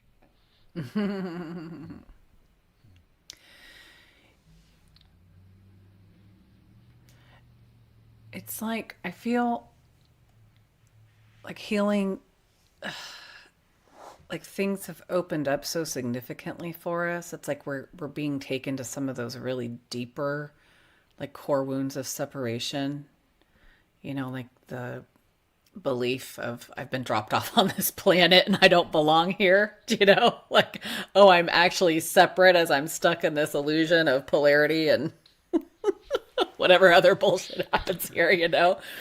And I think, you know, I think those of us that have been doing the work for a long time, it's like we're able to access some of these really significant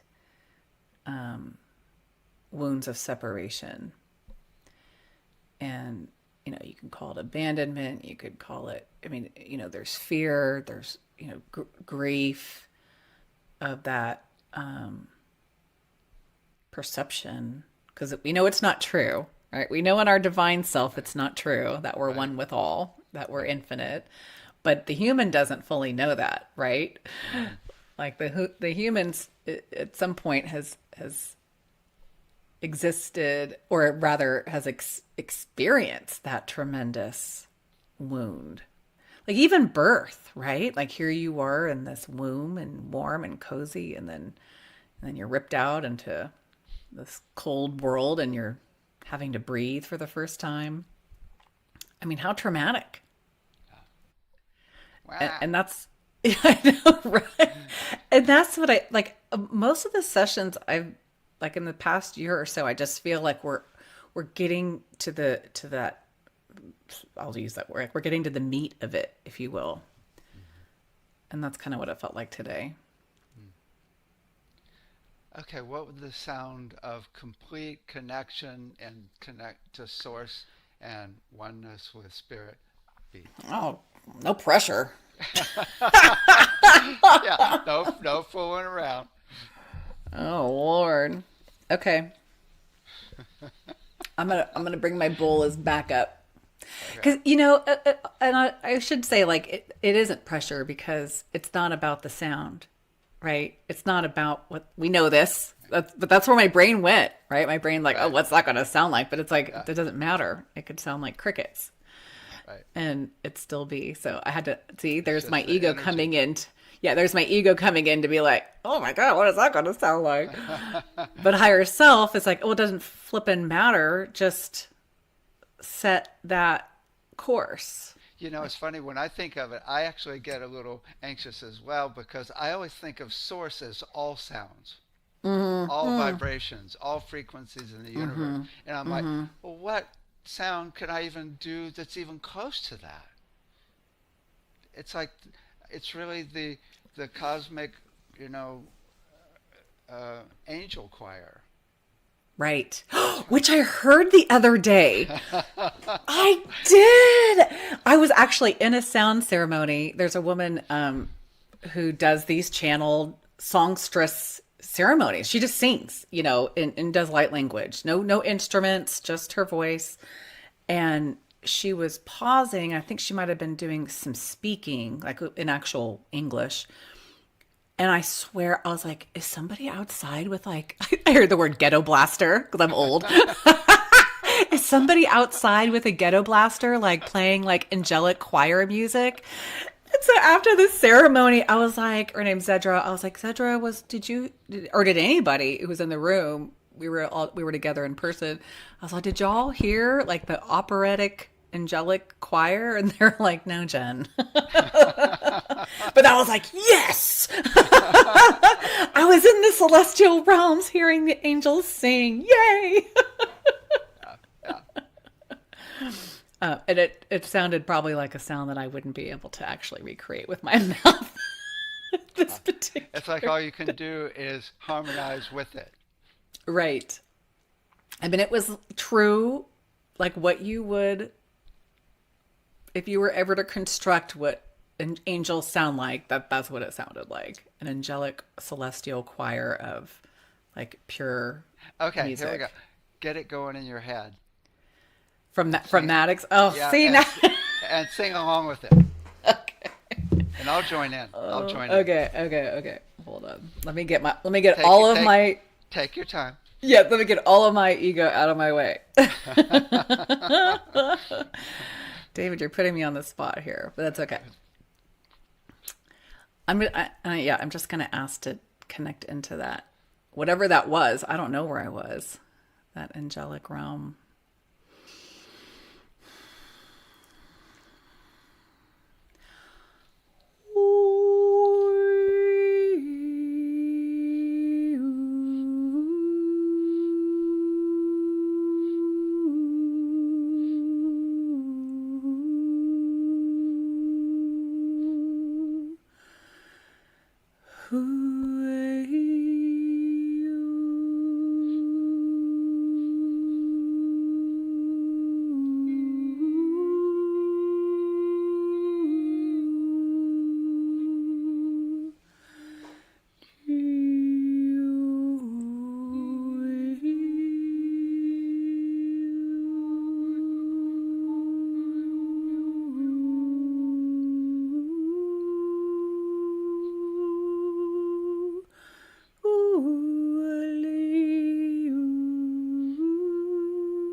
And I think there's a lot of higher tones that this particular throat can't quite get to at the moment. But there's your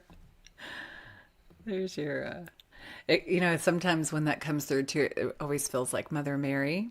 It's like that really like nurturing, soft, loving presence. So that's what it feels like. It's always very soft and gentle, you know? I love it. I was in Mount Shasta once in the zone, and Mother Mary came walking up to me and turned around and sat in my heart. Mm.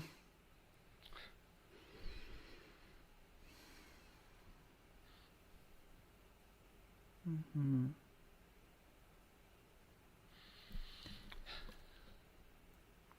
Well, it worked for me.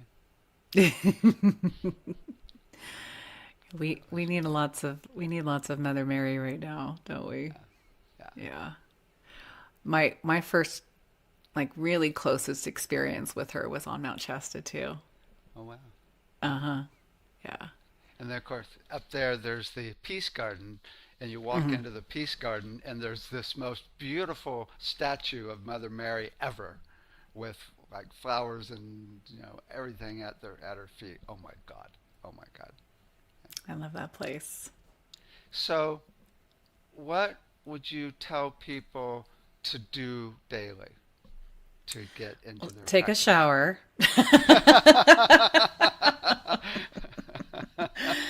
Now, it has to be easy for you, right? In bed, in the shower, driving, taking a walk, cleaning your kitchen, or just sitting in meditation. Like whatever is accessible and in a way that is easeful for you.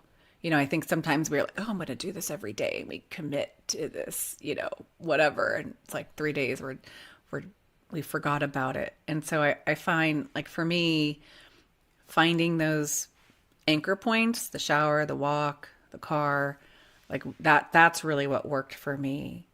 And then to just be as playful and open and egoless and detached as you can. Call in your inner child. Do like gibberish. If my inner Gibberish. your gibberish, yeah. If my inner That's what I'm child were talking to about. talk or sing through me, let's just play with that.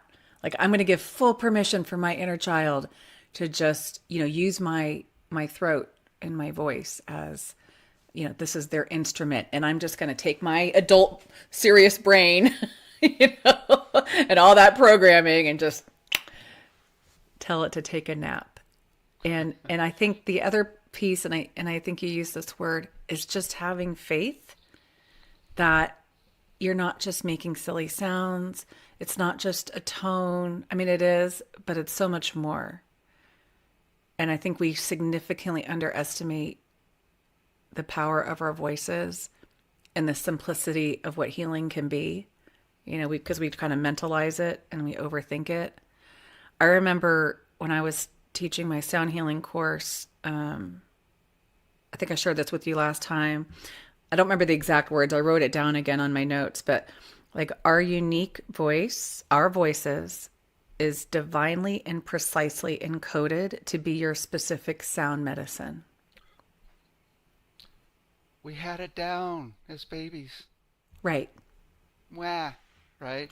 Yeah. I mean, the bowls and the instruments are so powerful, yes, but nothing is more powerful than your voice, and you were born with it. Yeah. And it's really, if you don't express it like we were born to do, it's a blockage emotionally, which creates physical blockages and disease. Right. And I think if people, and I know your audience probably already knows this, but just, knowing that your sound can open up the flow physically, mentally, emotionally, spiritually, at all facets and all levels. As a matter of fact, I was teaching some humming and just simple toning to an audience that's not really like in the spiritual realm. Like, I do this meditation class. And so I'm having them just practice different sounds and tones and toning along with me. Well, this one woman, she had no idea what she just thinks, oh, I'm just making this sound. humming along with Jen. And then she had this massive emotional release. Her throat, her neck, her shoulders, like, and she wasn't expecting it because we don't really give, unless we're aware, we're not giving, we're not understanding like the depth of power that can have. So play with it. The most important thing we do at the school is every class we start with everybody doing the sound of how they're feeling. Mm-hmm. I love that. And when they're not feeling good, it's the best, right? Yeah. And last night we were doing it, and I thought, when you ask somebody how they're doing, you see somebody, generally what they say has no meaning at all, right? It's like, oh, I'm fine, doing well. How are you doing? It's like, what was that? That was like, okay, it had zero. Yeah. But if you go, oh, how are you doing? And the other person goes,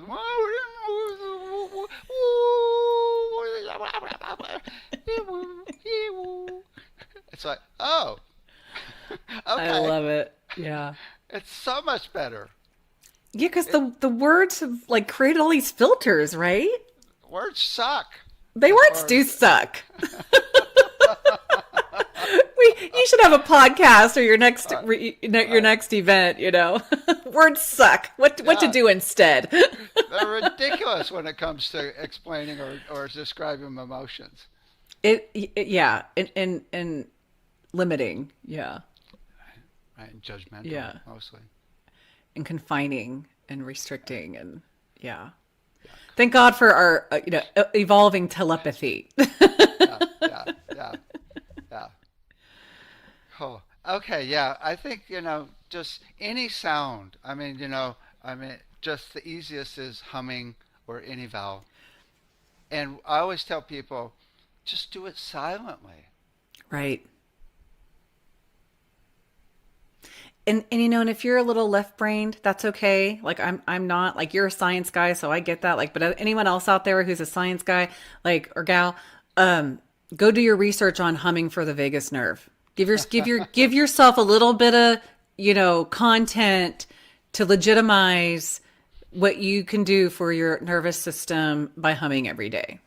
I love that. Yeah. I love that. Okay, left brainers, just look it up, do a little research. It works. It's proven. It's proven. That's right.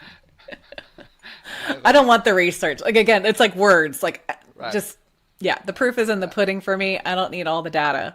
Right. I just want to have fun with it. Otherwise, my brain gets too involved, and then then it screws it all up.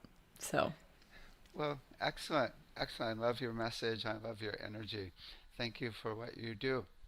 Thank you for what you do. When I was watching your videos, catch it because it's been a while. I was like, if everybody, like you asked me what I would do with all that money, like if everybody could just play with this and know this. And I love that you're such a huge, presence in the world. So thank you for being that. Thank you for your mission.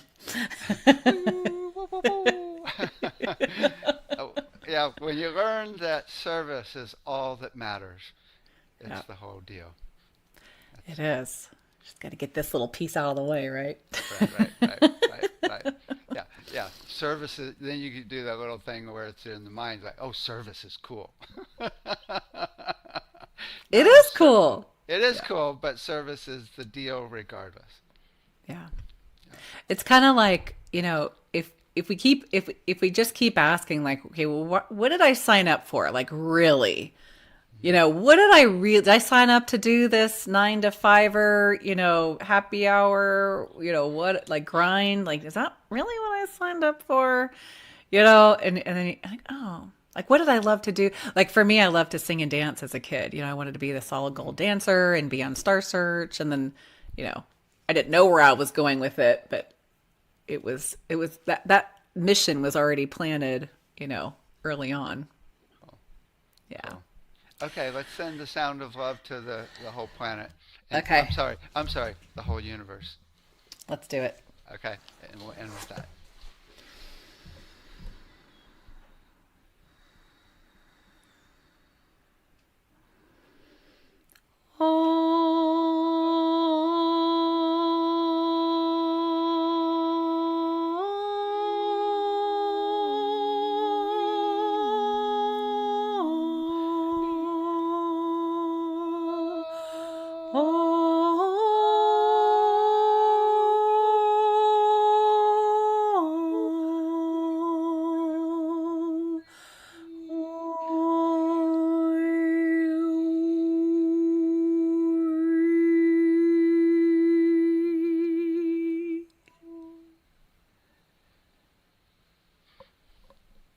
That felt so good. Right. Thank you. Thank you. It was such a pleasure to be together again. Let's do it next year. Yeah. Cool. Okay. Bye.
Hi there. Welcome to another presentation of the Globe Sound Healing Conference. Now we have Helene Marie Anderson. Hi. Hi, David. How are you? Good. How are you doing? I'm great. Happy to be here. Welcome, welcome. So Helene is a multi-layered musician and composer, singer, pianist, harpist, producer, and multi-instrumentalist. Her unique style of working with sound blends her years of studying healing modalities with contemporary music and sound healing.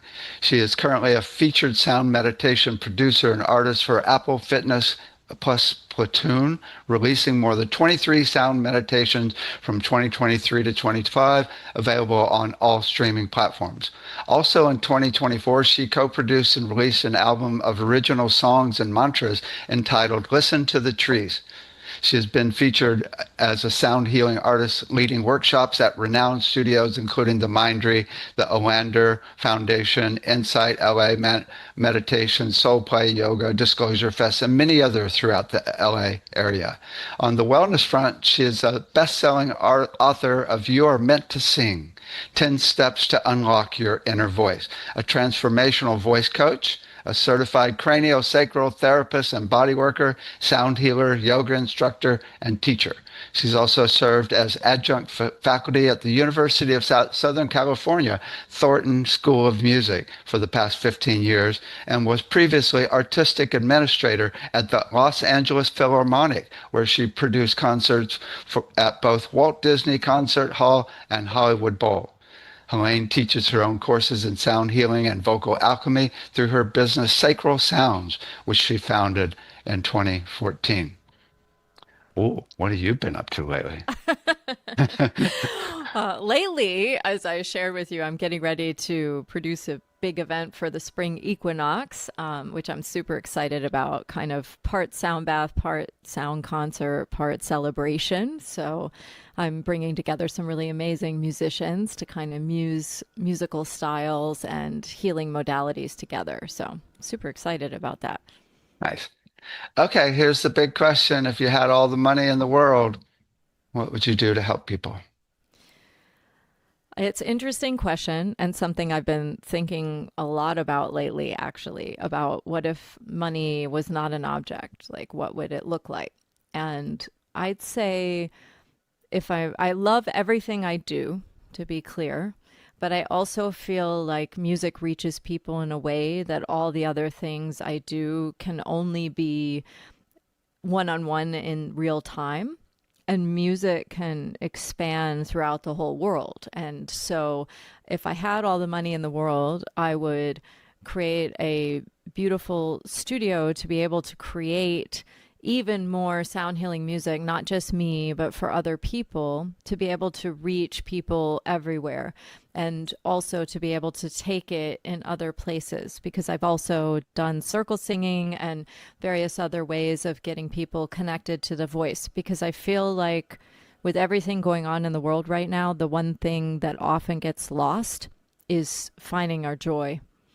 And music is so important and touches that part of our heart and soul. And I feel like that is the most joyful thing to heal across the board. The dancing, the singing, the sound healing, like all of it really combined. So that's my bigger vision if I had all the money in the world.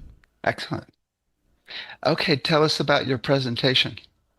So for my presentation, I took my own inspiration from being a beginner at the harp in lockdown 2020, fast forward to my life now where I drive a minivan and own 4 harps.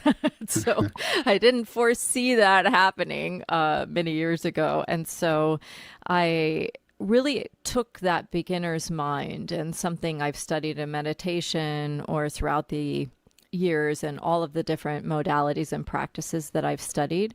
But I always come back to beginner's mind. And the older I get, the more I realize how important it is to empty the vessel before you fill it again. And so that's the premise of this presentation, is to get back to the very simple basics of where we connect with our voice, with rhythm, with an instrument, so that it becomes a practice of meditation, but also you start to quiet all these voices in the head that get us out of what it is that we're trying to create, or all the limiting beliefs. And I think the more we can simplify, the more we create that space to create whatever it is we're trying to create, whether it be music or a song or our lives or better relationships. And it really comes down to this very simple thing. And I also really want to encourage people that it's never too late. It's never too late with music. You can enter beginner's mind no matter how old you are, any age, any stage of life. I didn't even play the harp before 2020. And so it's just, you take whatever you have and start where you're at. And that is the premise of beginner's mind, with curiosity and wonder. Well, let's check it out, and we'll talk on the other side. Hi, everyone. I am Helene Marie Anderson, and I am so excited to be back here at the Globe Sound Healing Conference and here to present for all of you today. So this is my workshop, and we're going to get started in just a moment. And so I just wanted to give you a little bit of a brief introduction of myself and why this is so important to me. I am a pianist first. That was my first instrument love. I am a singer. I'm a harpist. I play a lot of different sound healing instruments. And I'm going to tell you a little bit about how really approaching new instruments and new sounds through the lens of the beginner's mind is incredibly helpful to not just open your creative channel, but to help you with mental and emotional well-being, and really just bring you back to yourself and be able to create whatever it is that you desire to create. So in opening this talk, I'm going to share some slides with you, so just give me a moment here. All right, here we are, exploring beginner's mind with voice, sound, and music.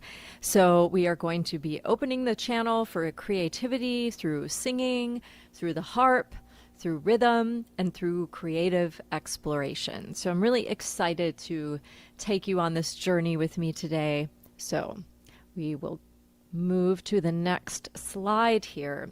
So these are a couple of quotes that I find super inspirational. Both of these come from Suzuki's Zen Mind, Beginner's Mind book.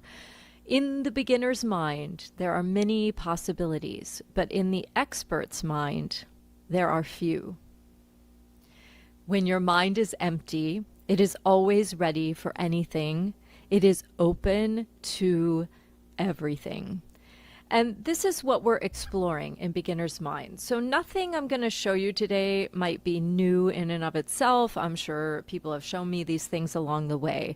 But putting them in this very mindful way together, it helps open up that space, whether you're wanting to create your own music, whether you're wanting to put pen to paper and write, or whether you're really just wanting this for your own practice. I find these very simple dropping in exercises will help you get back to that beginner's mind. So why beginner's mind? I'm going to tell you. So I just gave you a brief introduction, but I just want to tell you a little bit more about my inspiration behind this particular talk and why I really wanted to focus on this particular subject. So when lockdown happened, I, for the probably 10th time in this life, tried to learn to play the guitar again. Now, I am a classical piano player. As I mentioned, I have my piano right here that I've had since I was 14. I always studied voice all the way through school as well, and it was always very classical, very regimented. In my senior year of high school, I tried to do jazz, and for some reason I was just so blocked that my teacher, who played both classical and jazz, would write out my solo for me, which is really, if any of you know jazz or know what it's about, it's just really the antithesis of what jazz is, which is basically to create live music on the spot and to improvise, which is what beginner's mind helps us with. And so it was something I always deeply desired within myself, was this idea that I could improvise. And when probably 15 years ago, before I started really seriously delving into the sound healing world, I just started improvising on the piano. And the whole time I was dealing with these incredibly judgmental voices in my head. And I always call them the gremlins. And so my meditation practice really helped me with those voices, and also the way I approached a new instrument. And so when lockdown happened and I was trying to play the guitar again, and it just never felt ergonomically correct in my body. For some reason, I just never bonded with the guitar. I still have one. I'll pick it up every now and again. But one of my friends who was trying to teach me said, why don't you just get a harp? And now, I'm really honest, like I was around harpists my whole life. I was a classical musician. I worked at the Los Angeles Philharmonic. I worked with many orchestras throughout the world in terms of setting up commission projects for composers. And not once during that time, even having a close friend who was a harpist doing more meditative music, did I even remotely feel called to play the harp. And which I find kind of ironic in this moment now. But I just figure, well, it was May of 2020. I didn't know what else I was going to do to fill my time. So I figure, well, why not learn a new instrument? So I went to what was then the Salvi store in West Los Angeles. It has now closed, but there's a new one that's opened. For any of you that are interested, you can reach out. I have really good contacts for starter harps. And I just bought my first harp, and it was this small 27 string harp that was green, the color of the heart chakra. And I just began playing this brand new instrument. Now, of course, I wasn't learning music from scratch because I am a classically trained pianist. My bachelor's degree is actually in piano performance, and then my master's degree was in arts management or arts administration. So I had both sides, the business side and the creative side, but I didn't explore the creative side to the depth of what I was desiring until I got my first harp. And so what happened is that my life completely changed and my priorities changed. Now, going back in time, when I got my first harp, my friend who so eloquently guided me to get a really good harp for my first harp, because some of the harps that you get that aren't so quality, you're not going to actually be able to expand and create because they just don't have the correct string tension and that. But that's something that's another topic. If you're interested in exploring, you can reach out to me. I'm happy to connect about that. So I bought this harp, and it had these things called silk gut strings. So they mimic gut strings. So yes, actually harp strings, and these in this octave here, are made from sheep's guts. That was the original material that was for harp strings, and they actually make that tension and the sound. And it's all ethical, just to be clear. And so I started playing this harp, and within a couple months, I realized, where have you been all my life? And so now I have since sold that very first harp, but I now own 4 harps and a minivan. And I love my Toyota Sienna, I have to say. And when people call me soccer mom, I just explain to them that they don't really understand what's going on. I have harps and cats.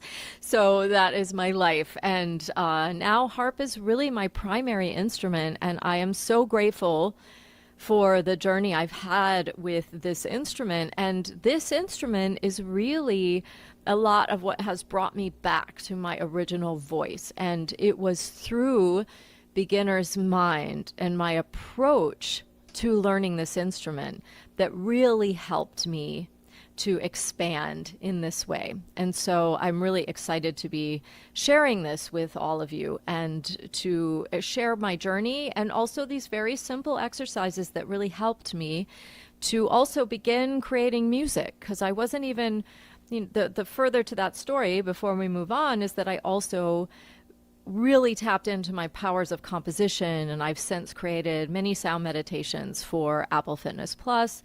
I create sound meditations live all the time with various instruments, and all of these exercises very simply helped me expand my creative being, helped me create songs, and helped me really expand who I am as a human and what my purpose was. So let's move on to the first one. So beginner's mind, how do we define beginner's mind? What does that really mean? Some of you might be very familiar with the Zen Buddhist tradition that beginner's mind refers to a state of consciousness where the mind taps into the world of infinite potential. So the most important thing that we are exploring here is this. What is that? It's a place where boundless creativity exists, where the mind is free of ego, which is also very important, and the past and the future fall away. So in the eyes of a child, they really are exploring things from the very beginning. That's their first time seeing whatever it is that you're showing them, a first time seeing a harp, a first time seeing a piano, the first time hearing a sound. And as they're doing it, they're exploring from this very different vantage point, where as adults, there's so much clutter that gets in the mind, and this helps us to move through if we can every day as a practice begin to enter this beginner's mind again and be able to tap into what our infinite potential actually is. So as a state of reflection right now, I just want you to ask yourself, when did a single sound last surprise you? So remember something that happened where you might have, taken a jump back or had some reaction to some sound that happened out there. And I just want you to reflect. Was it something that you sang or played? Maybe you surprised yourself when you were singing and something came out of your voice that you weren't expecting. Was it something that you heard? Something that someone else did? Maybe you went to a really inspiring performance. Maybe you went to a really uninspiring performance and it affected you negatively. So what made it feel unexpected? That's a really important thing. So there's a story that I tell often, and one is I had a teacher that used to use a conch shell. And some of those, that's like seashell and people blow into it where it's but it's a very loud kind of strident sound is the way I do. And strident also being the sea strident. So there's something about that sound that my body, my mind doesn't really like very much. And I remember him telling me when I told him how much I disliked that sound, that's actually the medicine I needed. And yeah, there's some truth to that. And I do tell people that sometimes that's the case. And sometimes it may just be a sound you don't like. But when that is the case, you also can work on your reactivity to the sound, which is what I did. I still don't really like the sound, but it doesn't startle me in the same way. So when you have these sounds that surprise you, or you have sounds where you're like, oh my gosh, that sounds so beautiful, and I really want to hear this sound again, and then you're inspired by sound, you can also follow those sounds. So I really want you to think about that. When did a single sound last surprise you? And that can be really important to explore. So let's just do a little exploration. Let's make a sound. So imagine you have never made a sound before, which I know is kind of hard to imagine, but do your best, okay? And take a breath.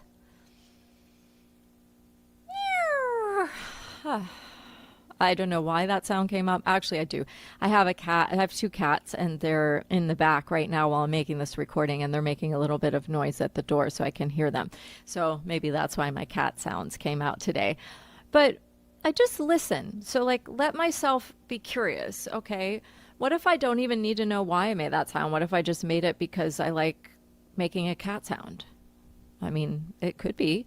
So I'm just going to close my eyes again.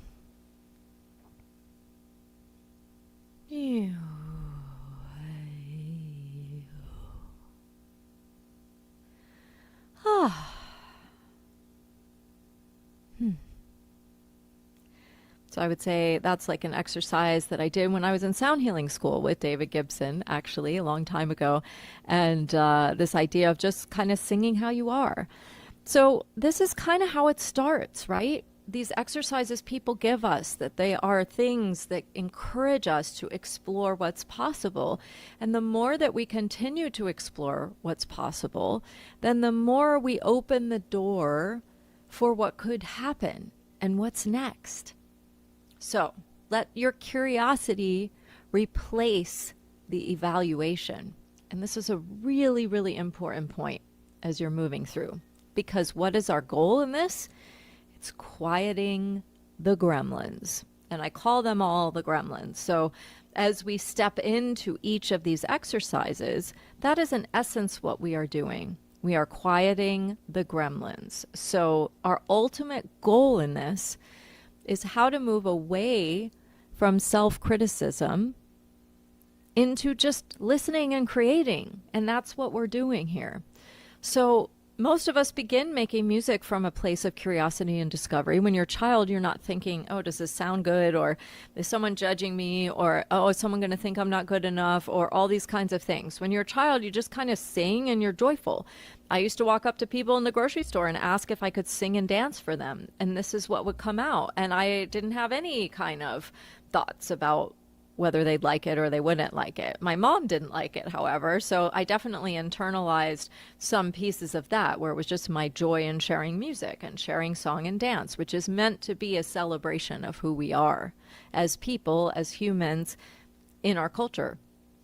So over time, training and expectations can lead us toward evaluation, control, and self-criticism. So if you're anything like me, you had all of these things lined up. So I wrote in my book, You Are Meant to Sing, 10 Steps to Unlock Your Inner Voice, about how when I first started doing sound baths and all these crazy sounds were wanting to come out, I was always judging myself of what is this? Oh, people are going to think I'm crazy. Like, what is this sound, et cetera, et cetera. And so there was something about really allowing myself to quiet those voices or trust that they were going to be loud for a minute until I just quieted them.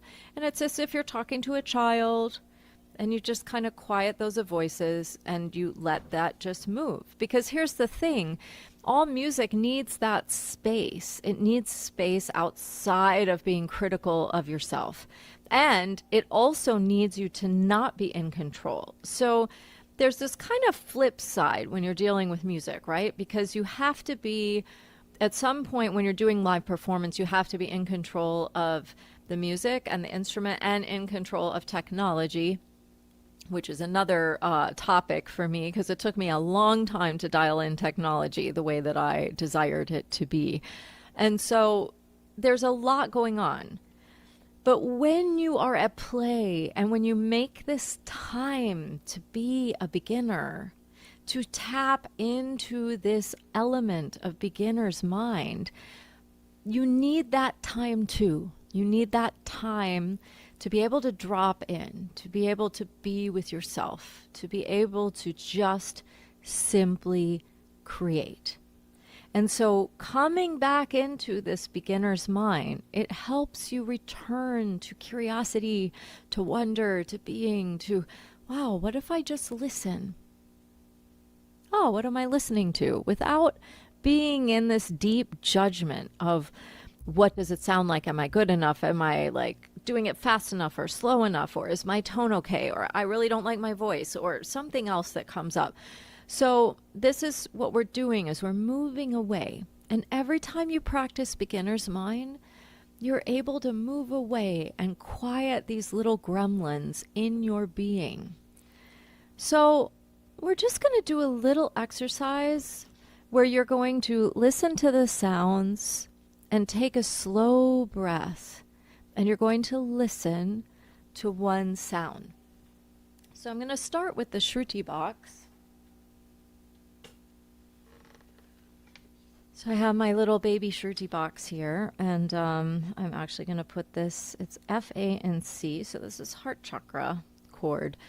So I just want you to close your eyes, and we're just going to listen to the Shruti box, and I want you to take a moment to notice how you feel.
can just take a moment, have a few reflections. And it could just be also the Shruti box that was being a little bit in and out. This one takes a lot of work to keep going, so sometimes it comes in and out with the wave of the sound. So just taking that in, taking a deep breath. And then I want you to actually, we're going to listen to the harp.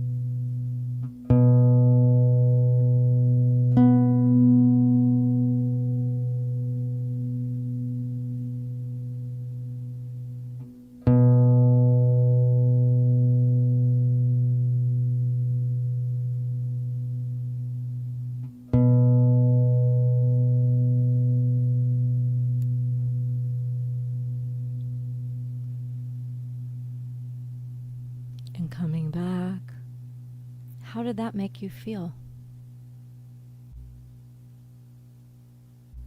The beginning of the sound, the vibration, the moment it faded and then I played another note. How did that feel? Because obviously this is more than one sound that you're hearing. And I'm keeping it on mostly one note, but there are multiple sounds. So now I'm going to bring out my Vast drum here, my handpan-esque instrument. It's called a Vast drum. And that was not the sound I intended. So just give me 1 second here. I was just trying to move the microphone so you could hear it a little better. All right.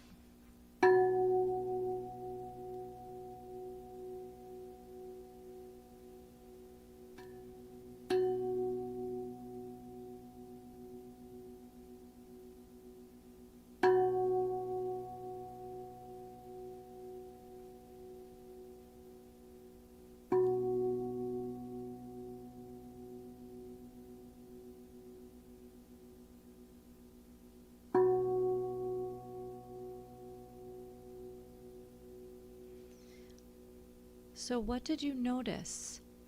I want you to do this one more time, and I want you to listen to when it fades out, and then what happens in your mind when you're waiting for the anticipation of the next sound to come in. I just want you to listen.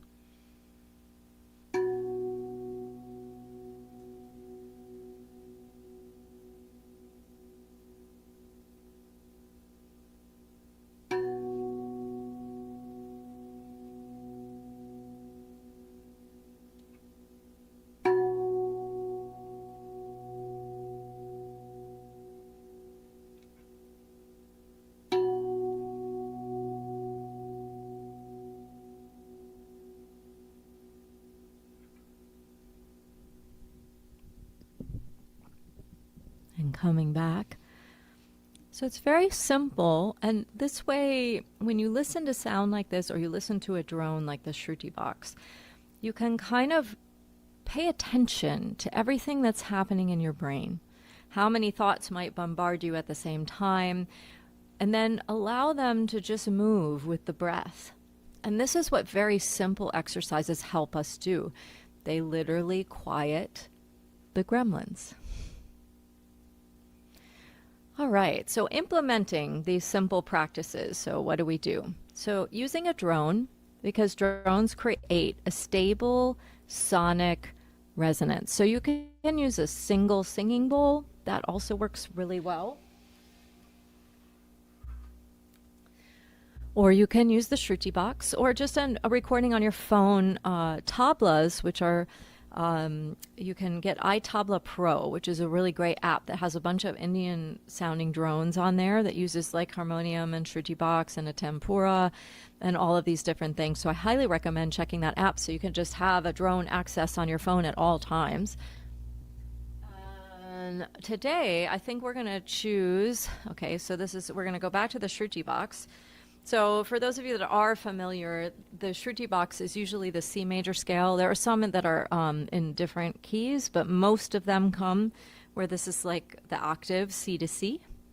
And so it has the black keys on the top and the white keys on the bottom. So we're going to do a perfect fifth, and I won't get too much into music theory today, but that's basically C and G is a perfect fifth. And then I'm going to use the octave C on the top. And so what I'm going to do is I'm going to do this and I'm going to listen and breathe. And then I just want you to feel this drone, like as it moves faster, slower, how it sounds, how it feels in your body. Maybe it feels anxiety provoking. Whatever it is, I just want you to notice the feeling and then breathe into that. And then we're going to incorporate the voice. So once we drop in with the drone, I'm just going to start adding the voice. And so you can hum along with me or sing. And you can maybe then begin as I start exploring nearby tones or other things that might sound good. I'm going to do that, and you're welcome to sing along with me as you listen. So this idea is that you're listening deeply to how the sounds interact. Like, how does my voice interact? You can say with my voice, or with the sound of the drone on its own, or with my dog or cat that happened to be sitting next to me. And you allow the drone to support the discovery of the voice. So we'll be here for a few minutes. So I just want you to close your eyes and just really receive this. And then again, as I start bringing my voice in, feel free to join me and the humming. And then we're going to sing a note and explore nearby notes as well. And this is the easiest way to start incorporating beginner's mind.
So just allowing that to settle into the being, into yourself.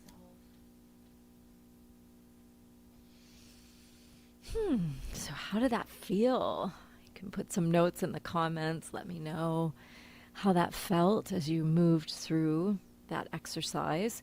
So you can use any drone instrument, like I said. You can use the Shruti box, you can use a singing bowl, you can use a lot of different sounds just to really drop in. And again, I will just do my last plug for iTabla Pro, because that's a really great app on your phone to just have a drone with you anywhere you are at any time of day.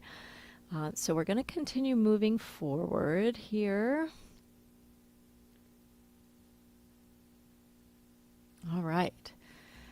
So why does simplifying help us? So simplifying life, as you maybe have ever watched Marie Kondo, and if it doesn't spark joy, then get rid of it, right? And so simplifying really helps us with improving our mental well-being. And what it does, it quiets the inner gremlins, as we've already talked about. It releases self-judgment, and it helps us reconnect with our creative mind. And what this does is it opens the creative channel. So these simple practices help open the channel for infinite possibilities and creation. So we're going to explore a few more exercises before we close today. So we're going to do a little bit with rhythm and a little bit with the harp. So I think I'll start, we'll go forward in just a moment. But the last thing I just want to say is that all creation comes from this place of infinite possibilities. So we are all channels. In whatever way we're creating our lives, we are the channel for this creative output. And when we create this space, because literally to create, we must create space, because the space needs to be there in order for the creation to come in to fill the space. When we're too busy, which I'm definitely guilty of, this idea is that then we don't have the space for the creation that we're really trying to bring to life. So this is very important to really incorporate this into our lives. So beginner's mind with the drum and the harp. So one of the easiest ways to do this, and you can just have a simple drum. Today I'm going to use the Rav Vas drum today, just because I like working with melodic drums, but you can use any drum. You can just use any kind of shamanic drum and just do a simple beat and just play with the simple beat. You can do with or without a metronome. If you're not a musician, I highly recommend you getting a metronome app on your phone so that you have some kind of benchmarker of steady rhythm, because steady rhythm is really important to kind of incorporate into the body. You can even use body percussion if you are like, where you could just sit here and just do this, repeating one note at a time. Ba-dum, ba-dum, ba-da, ba-da-da-da-da-dum. Ba-dum, ba-dum, ba-dum, ba-dum, bum. So I might do the rhythm a little bit longer to settle. So when I demonstrate with the Vas drum, I will do it that way. So we'll kind of start, I think, with the body percussion. Then we'll do the Vas drum. So you can see how you can do this anywhere. So you're just going to notice how this repetition starts to create space, because all the gremlins can't exist in that space, because you're being present with the sound, and with the sound in your heart and the sound in your body. And rhythm can guide the mind into presence and entrainment with your own heartbeat. I even had a sound meditation I created called Heartbeat, and that's because I used the drum as kind of the underbelly of the rhythm and being able to do this. So let's just try this right now. So just tapping.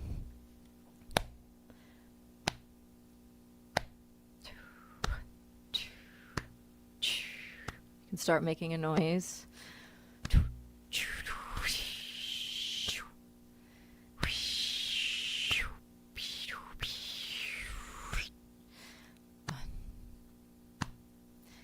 Bum, ba-dum, bum, ba-dum, bum, ba-dum, bum, bum.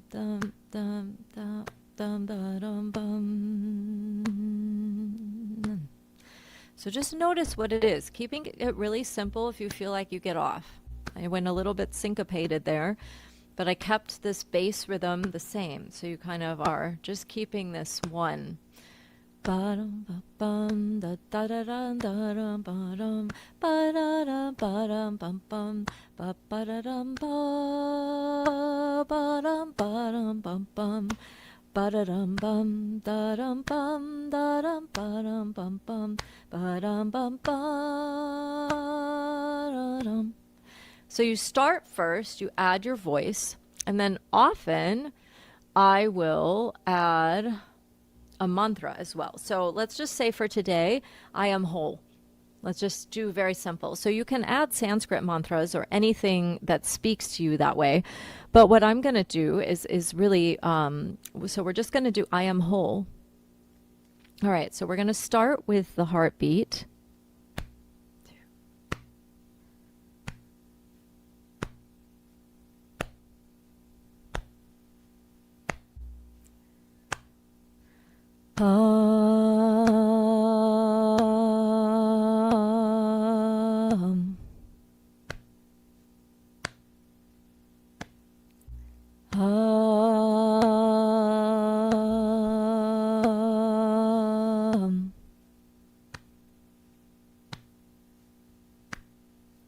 Bum dum da da da dum da dum da dum dum dum dum da dum dum da da dum da dum dum dum dum dum ba da da dum da da da da dum da da dum bum bum dum. I am whole, I am whole, I am whole, I am whole, I am whole, I am whole, I am whole.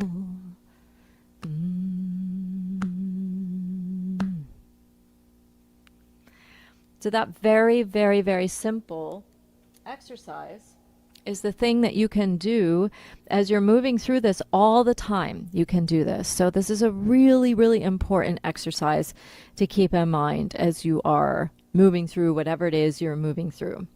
And so now we're going to do it with the melodic drum, with the vast drum here.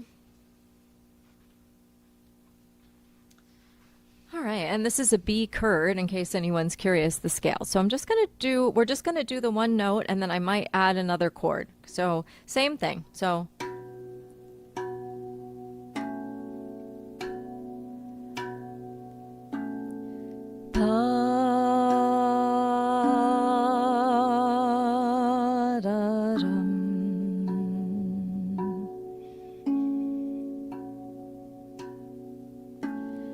ba-da-da-da,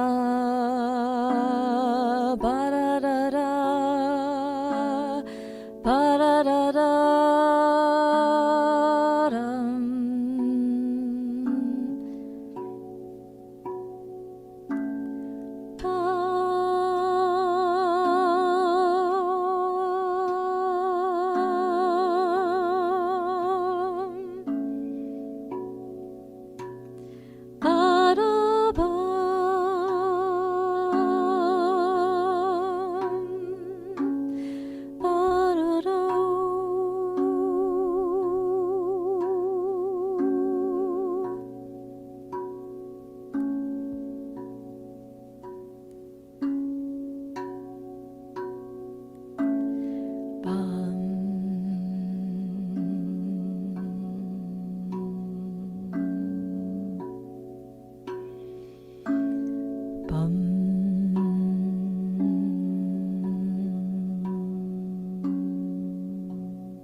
So there you go. It can be very simple. Now, one of the things that you might have noticed about me is that I like to get things very complicated very quickly. So this beginner's mind, especially if you have a brain that likes to do lots of different things, which mine always does, slowing down can be more challenging, but I have found it to be so incredibly helpful when I'm trying to create music. And so this is the part, because especially when I first started playing the harp, bringing it back to the original intention of this workshop, is that I had to slow down because my musical brain was much quicker than my ability to play the strings with my fingers yet. Because even though, yes, I have technique on the piano, I had zero technique on the harp when I started. And so I really had to practice. And what I had to do was slow down and go very simply and very methodically. So I'm going to show you what I did. And these very simple exercises were how I started. And it's one of the very simple ways to start playing the harp. And so I'm just going to show you. And this can be any instrument, whether you do it on the harp or the piano or any kind of instrument you're doing. It's just this one note at a time expansion. And then I'm in C major.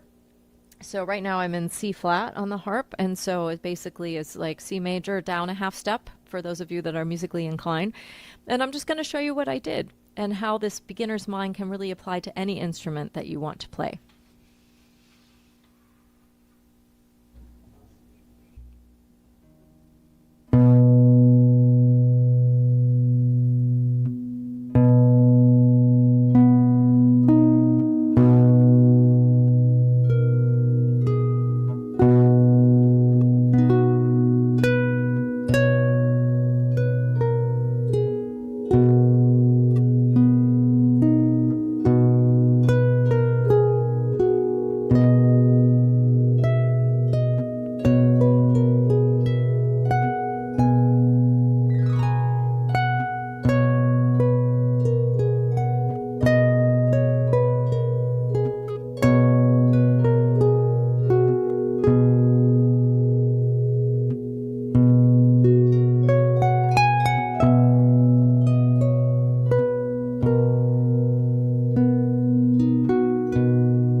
That's a very simple way of how I started. I wasn't even that complicated in the right hand when I did it. So I'm just going to show you how this kind of progressed, just so that you have an idea when you start doing these exercises every day, how it can progress.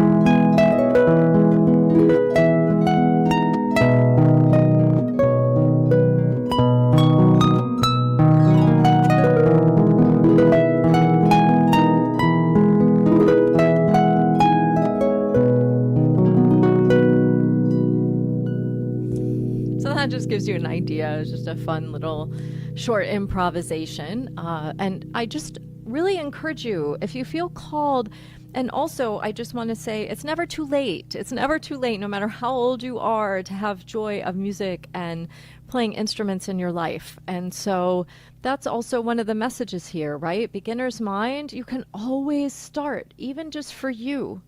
So this idea that you have to be creative, that's all the time, or that it was always a gift. It's also a lot of work and a lot of showing up. And it's really just showing up. I don't even like to think of it as work because I love it so much.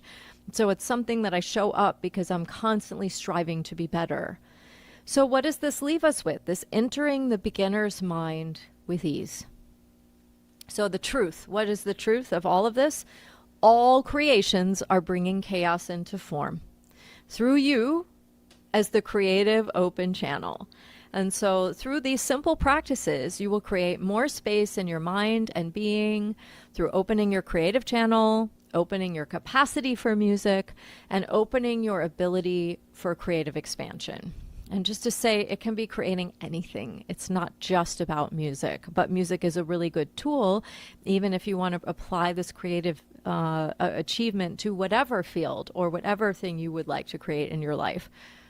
So whether you're looking to do this through sound and music, your voice, your words, or simply how you show up in life, these simple exercises will fundamentally create the space for you to create from a place of curiosity and wonder.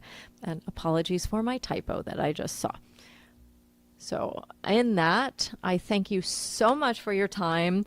Again, I am Helene Marie Anderson. I teach vocal coaching, I teach instruments, I teach how to play the harp, and I would love to connect with you. I work with mindfulness and meditation as well. And you can check out my website for other services that I offer. I'm also a craniosacral therapist. So I really look forward to connecting with you, David. Thank you so much for having me as part of this conference. And I can't wait to connect with you and hear from you again. Wishing you a wonderful rest of your day. Namaste. You know, I played clarinet in the symphony in Amazing. high school. Yeah, and also in the marching band. And I don't think I ever did a single creative thing the whole time I was playing clarinet. That's not surprising. I think I, that's there's a formulaic way that band instruments are taught in oh, schools, I was right? so happy to have those notes in front of me.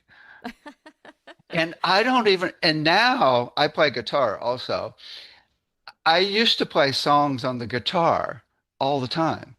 I haven't played a song on the guitar in 15 years. I only improvise. And in fact, Amazing. what I do is I'll sit on my porch and right on the ocean, and I'll play the sound of the ocean. I'll play to the birds and stuff. And it's funny, I don't remember, I was thinking about it, I don't remember when that change happened. Maybe it had to do with the drugs I did in college, you know. I mean, it was Always blame the drugs. right. Right. And there was like an opening with some higher beings that happened about 7 years ago, and that really changed things, where the Hathors came in and created a super highway between my pituitary and pineal gland. And now my creativity has gone off the deep end. Although actually I had a astrological reading or Chinese reading astrologically, and it said creativity, creativity, creativity. So something astrologically about that too. I've always been really creative. Although I remember in high school, I had to do a creative writing project and I couldn't think of anything, so I stole something. Well, you could say ChatGPT does that now, Right, right? You just right, sort of type something in and it'll spit something back out for you. right. Um, Well, I've been thinking about this whole creativity thing because we're creating a new program for kids. Amazing. And I really want to actually open up their creative minds big time because I love that's, that. yeah, it's so important. It's so important.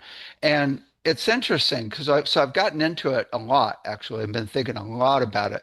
You know, there's two types of creativity.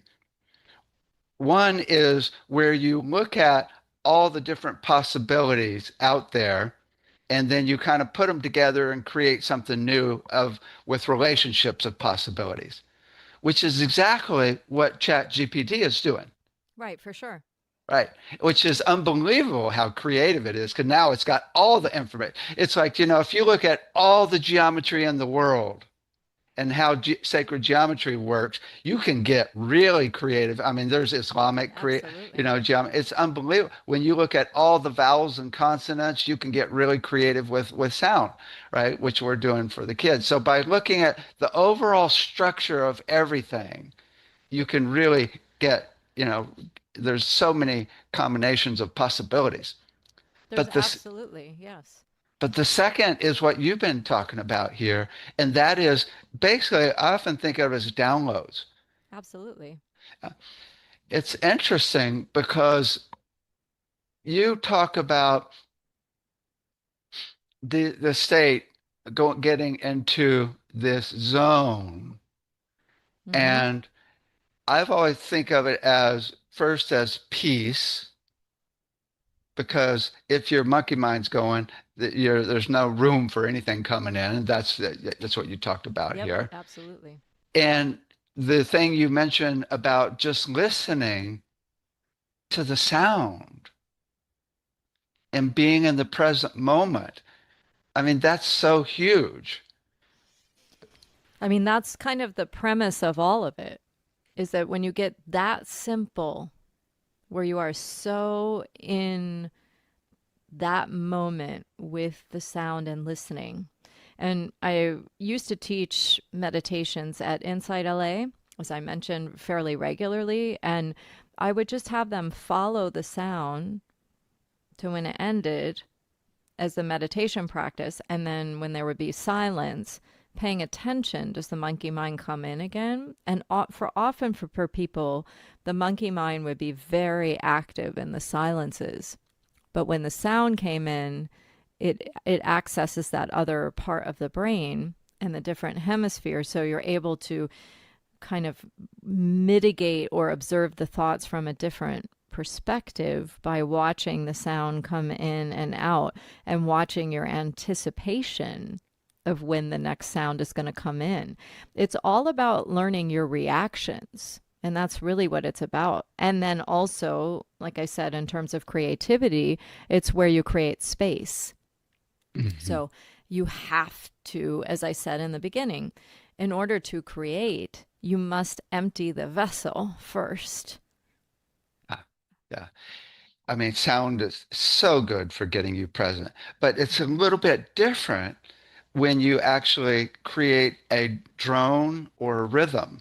Absolutely. And I just interviewed Tom Kenyon for the last conference, and he said something that was pretty so obvious. He says, I always have an instrument that gets me in the zone. And then from there, I go out to another dimension. So he'll play the drum. And often what I've learned is a lot of people say it takes like 8 minutes or so to get in the zone. Some people can do it in 30 seconds, right? Yeah, it really just depends on the person, the sound, the thing. I have one client, for example, that's a craniosacral client, and I will work with her with sound as well. And as soon as the bowl drone hits, she feels her entire body drop in. And then I've also worked with people that as soon as I play the singing bowls, they want to leave the room. Right, right.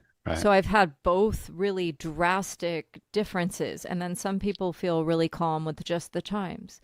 Or some people really like the harp because having a melody actually calms them more than just the drone. So I think it's a little bit like when it gets more clinical with music therapy, for example, right? That you're diagnosing each person is going to respond slightly differently to the different sounds. And it can be, so I try to use many sounds when I'm doing my sound baths and not just one, because it tends to break up for anyone that is struggling with one sound or the other. And I sort of premise it the same way. And I would say, where you said it takes 8 minutes, I say in a lot of sound baths, it takes almost 30 minutes sometimes, where I feel everyone in the room like dropped in. It sometimes takes 30 minutes. Some of the people will have dropped in the first minute, some 10 minutes in, some 15 minutes in. But for the whole room, when there's 20 or more people, I generally sense that drop in happens at about the 30-minute mark. And not always, but often.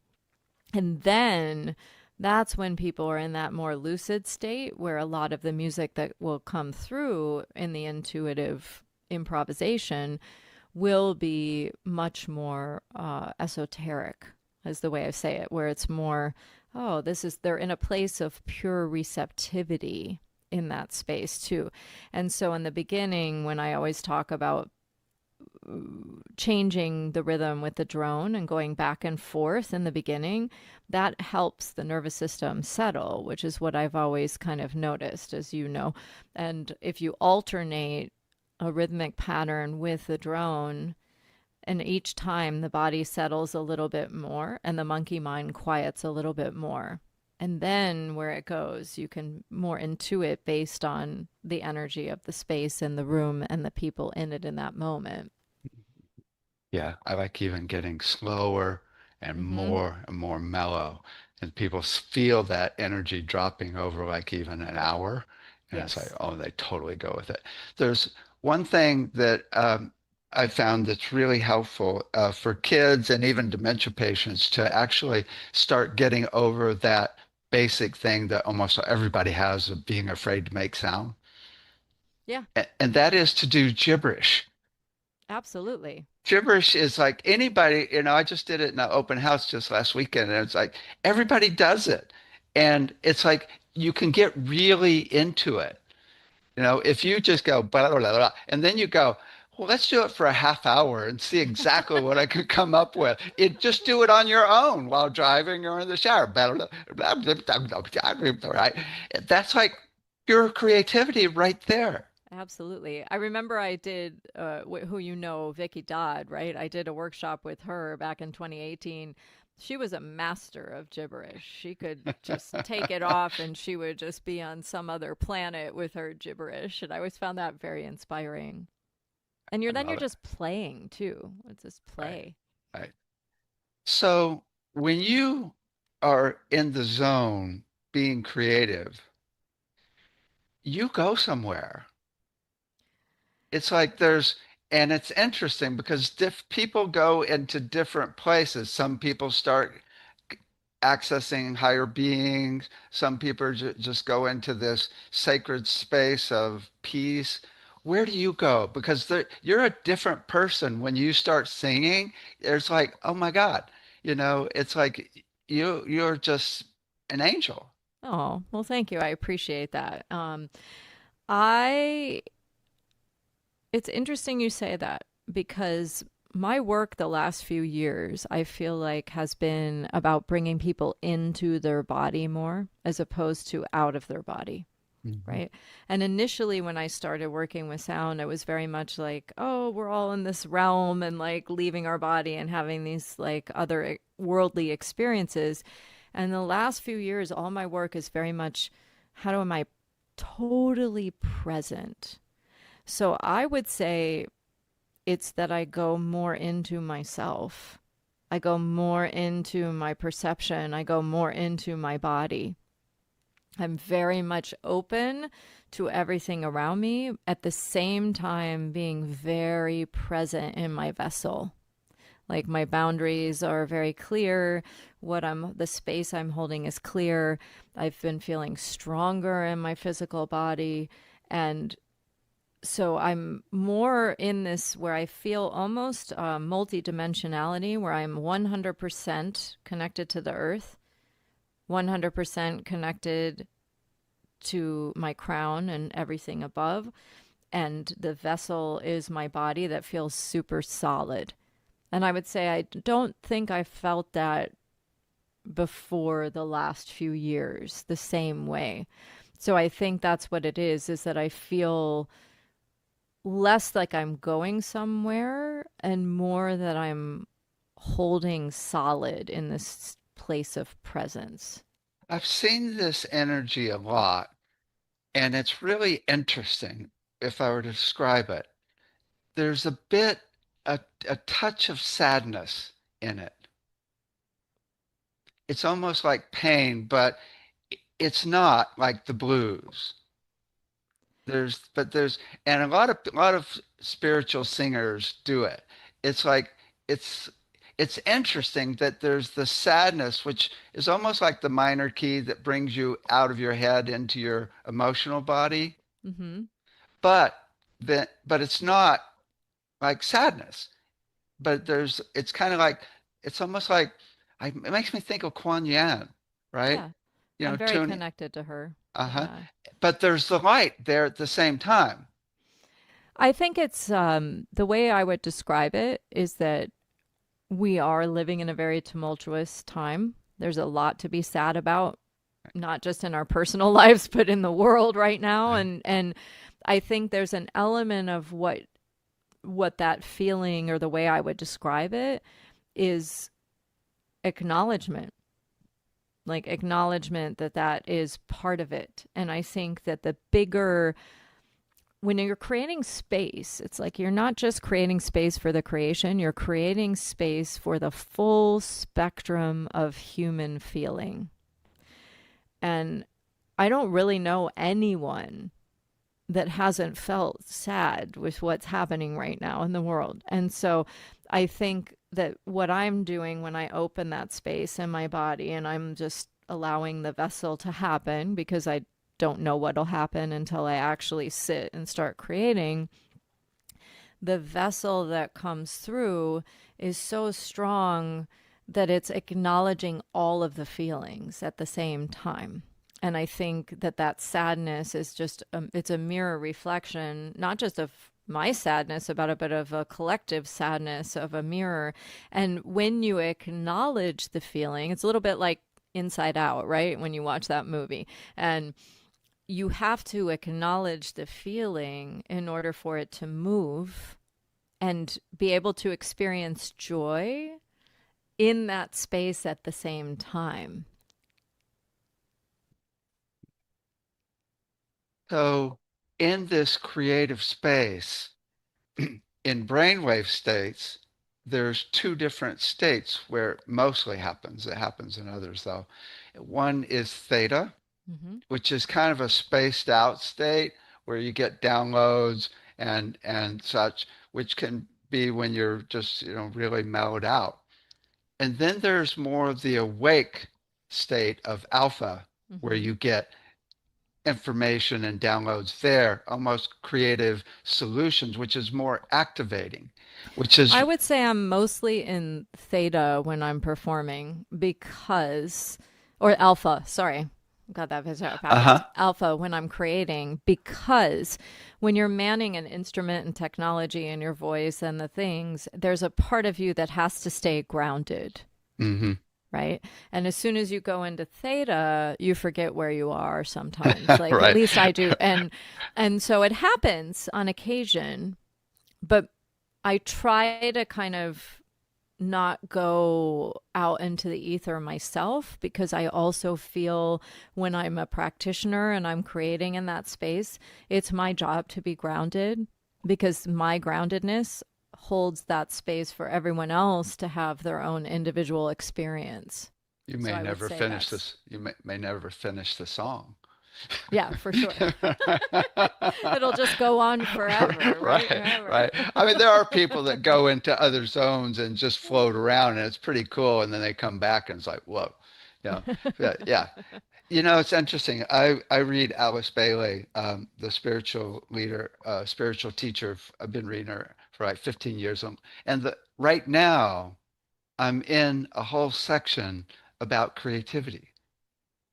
See, serendipitous. Yeah, it's really, and what she says, which is really interesting, is to actually, when you have the intellect and mind also there with the creativity that's coming in, you can then work it and actually manifest things with that creativity.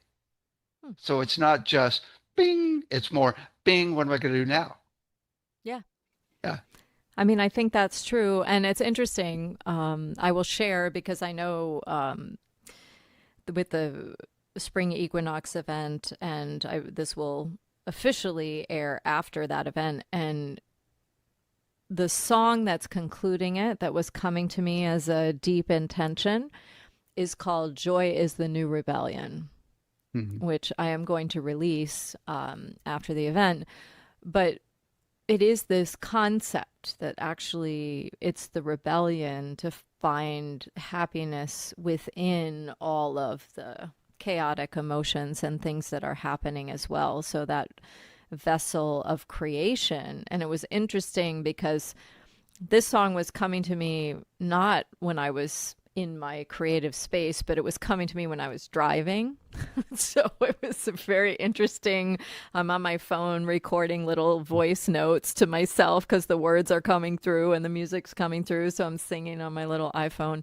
Hopefully no one ever hears those voice notes because, like up the weird creative process. And then I came back to write it on the piano, and it's just, we're in this time where there's like so much creation and everything moves quickly. And sometimes the creation, like you said, will just come very quickly. Sometimes it's in little snippets and then it kind of pieces together. But the one thing they all have in common is they need spaciousness. And that's where, coming back to the workshop. Like those are when I feel disconnected from my creative energy, that's what I do. Those very simple exercises that I was teaching, I do it myself. I'll sit and just, okay, I'm just going to tone with the Shruti box for a while and see and let the voice move and just do this for myself today. Or I'm just going to sit at the piano and play whatever comes out, even if it's not a song yet. And then I just sort of trust the snippets as they come, that they eventually piece together. So there's a lot of trust involved in the creative space as well, right? And when those voices come in, well, is this good enough, or is this? And I've learned over the years, like even when the song came through, do I like it? Like, is this what I want it to be? And I was like, this just is what it is. Like, this is what spirit wants. This is what's coming through. And so I'm not going to judge it. I'm not going to like use it. I'm like, I know that people will receive it the way that it's intended. And I also I'm always reminded of one of the TED Talks that Elizabeth Gilbert did, where she talked about being the creative muse, or that what if, like in Greek mythology, it's on loan to us. We're able to, download this book or this music, but it really comes from the gods and not from us. We're just the vessel and we give it, and then it's in the universe. And I always come back to that concept because sometimes we are the vessel and it's not our business how it's received or where it goes or how it does. Not to say that there isn't something about creative copyright, there is, and that's important. But really seeing ourselves as a vessel of what is coming forth rather than this deep emotional attachment to everything that comes forth and needing it to be perfect or needing it to be this. Sometimes, and this is a recovering perfectionist speaking here, you just have to let it be what it is. And that's also really important when you're, especially like, I love that you're working with kids and you're taking them into this creative, explorative space that way, because you cannot create if your brain is constantly judging what you're creating at the same time. Right. You just can't. Right. You're going to be blocked. Right. And that's a good way to get that voice quiet and come back into your own space. Just excellent. Well, thank you for all you do. It's Oh, thank really, you, David. And thanks for having me. yeah, thank you so much. We'll see you next time. All right. Have a great day.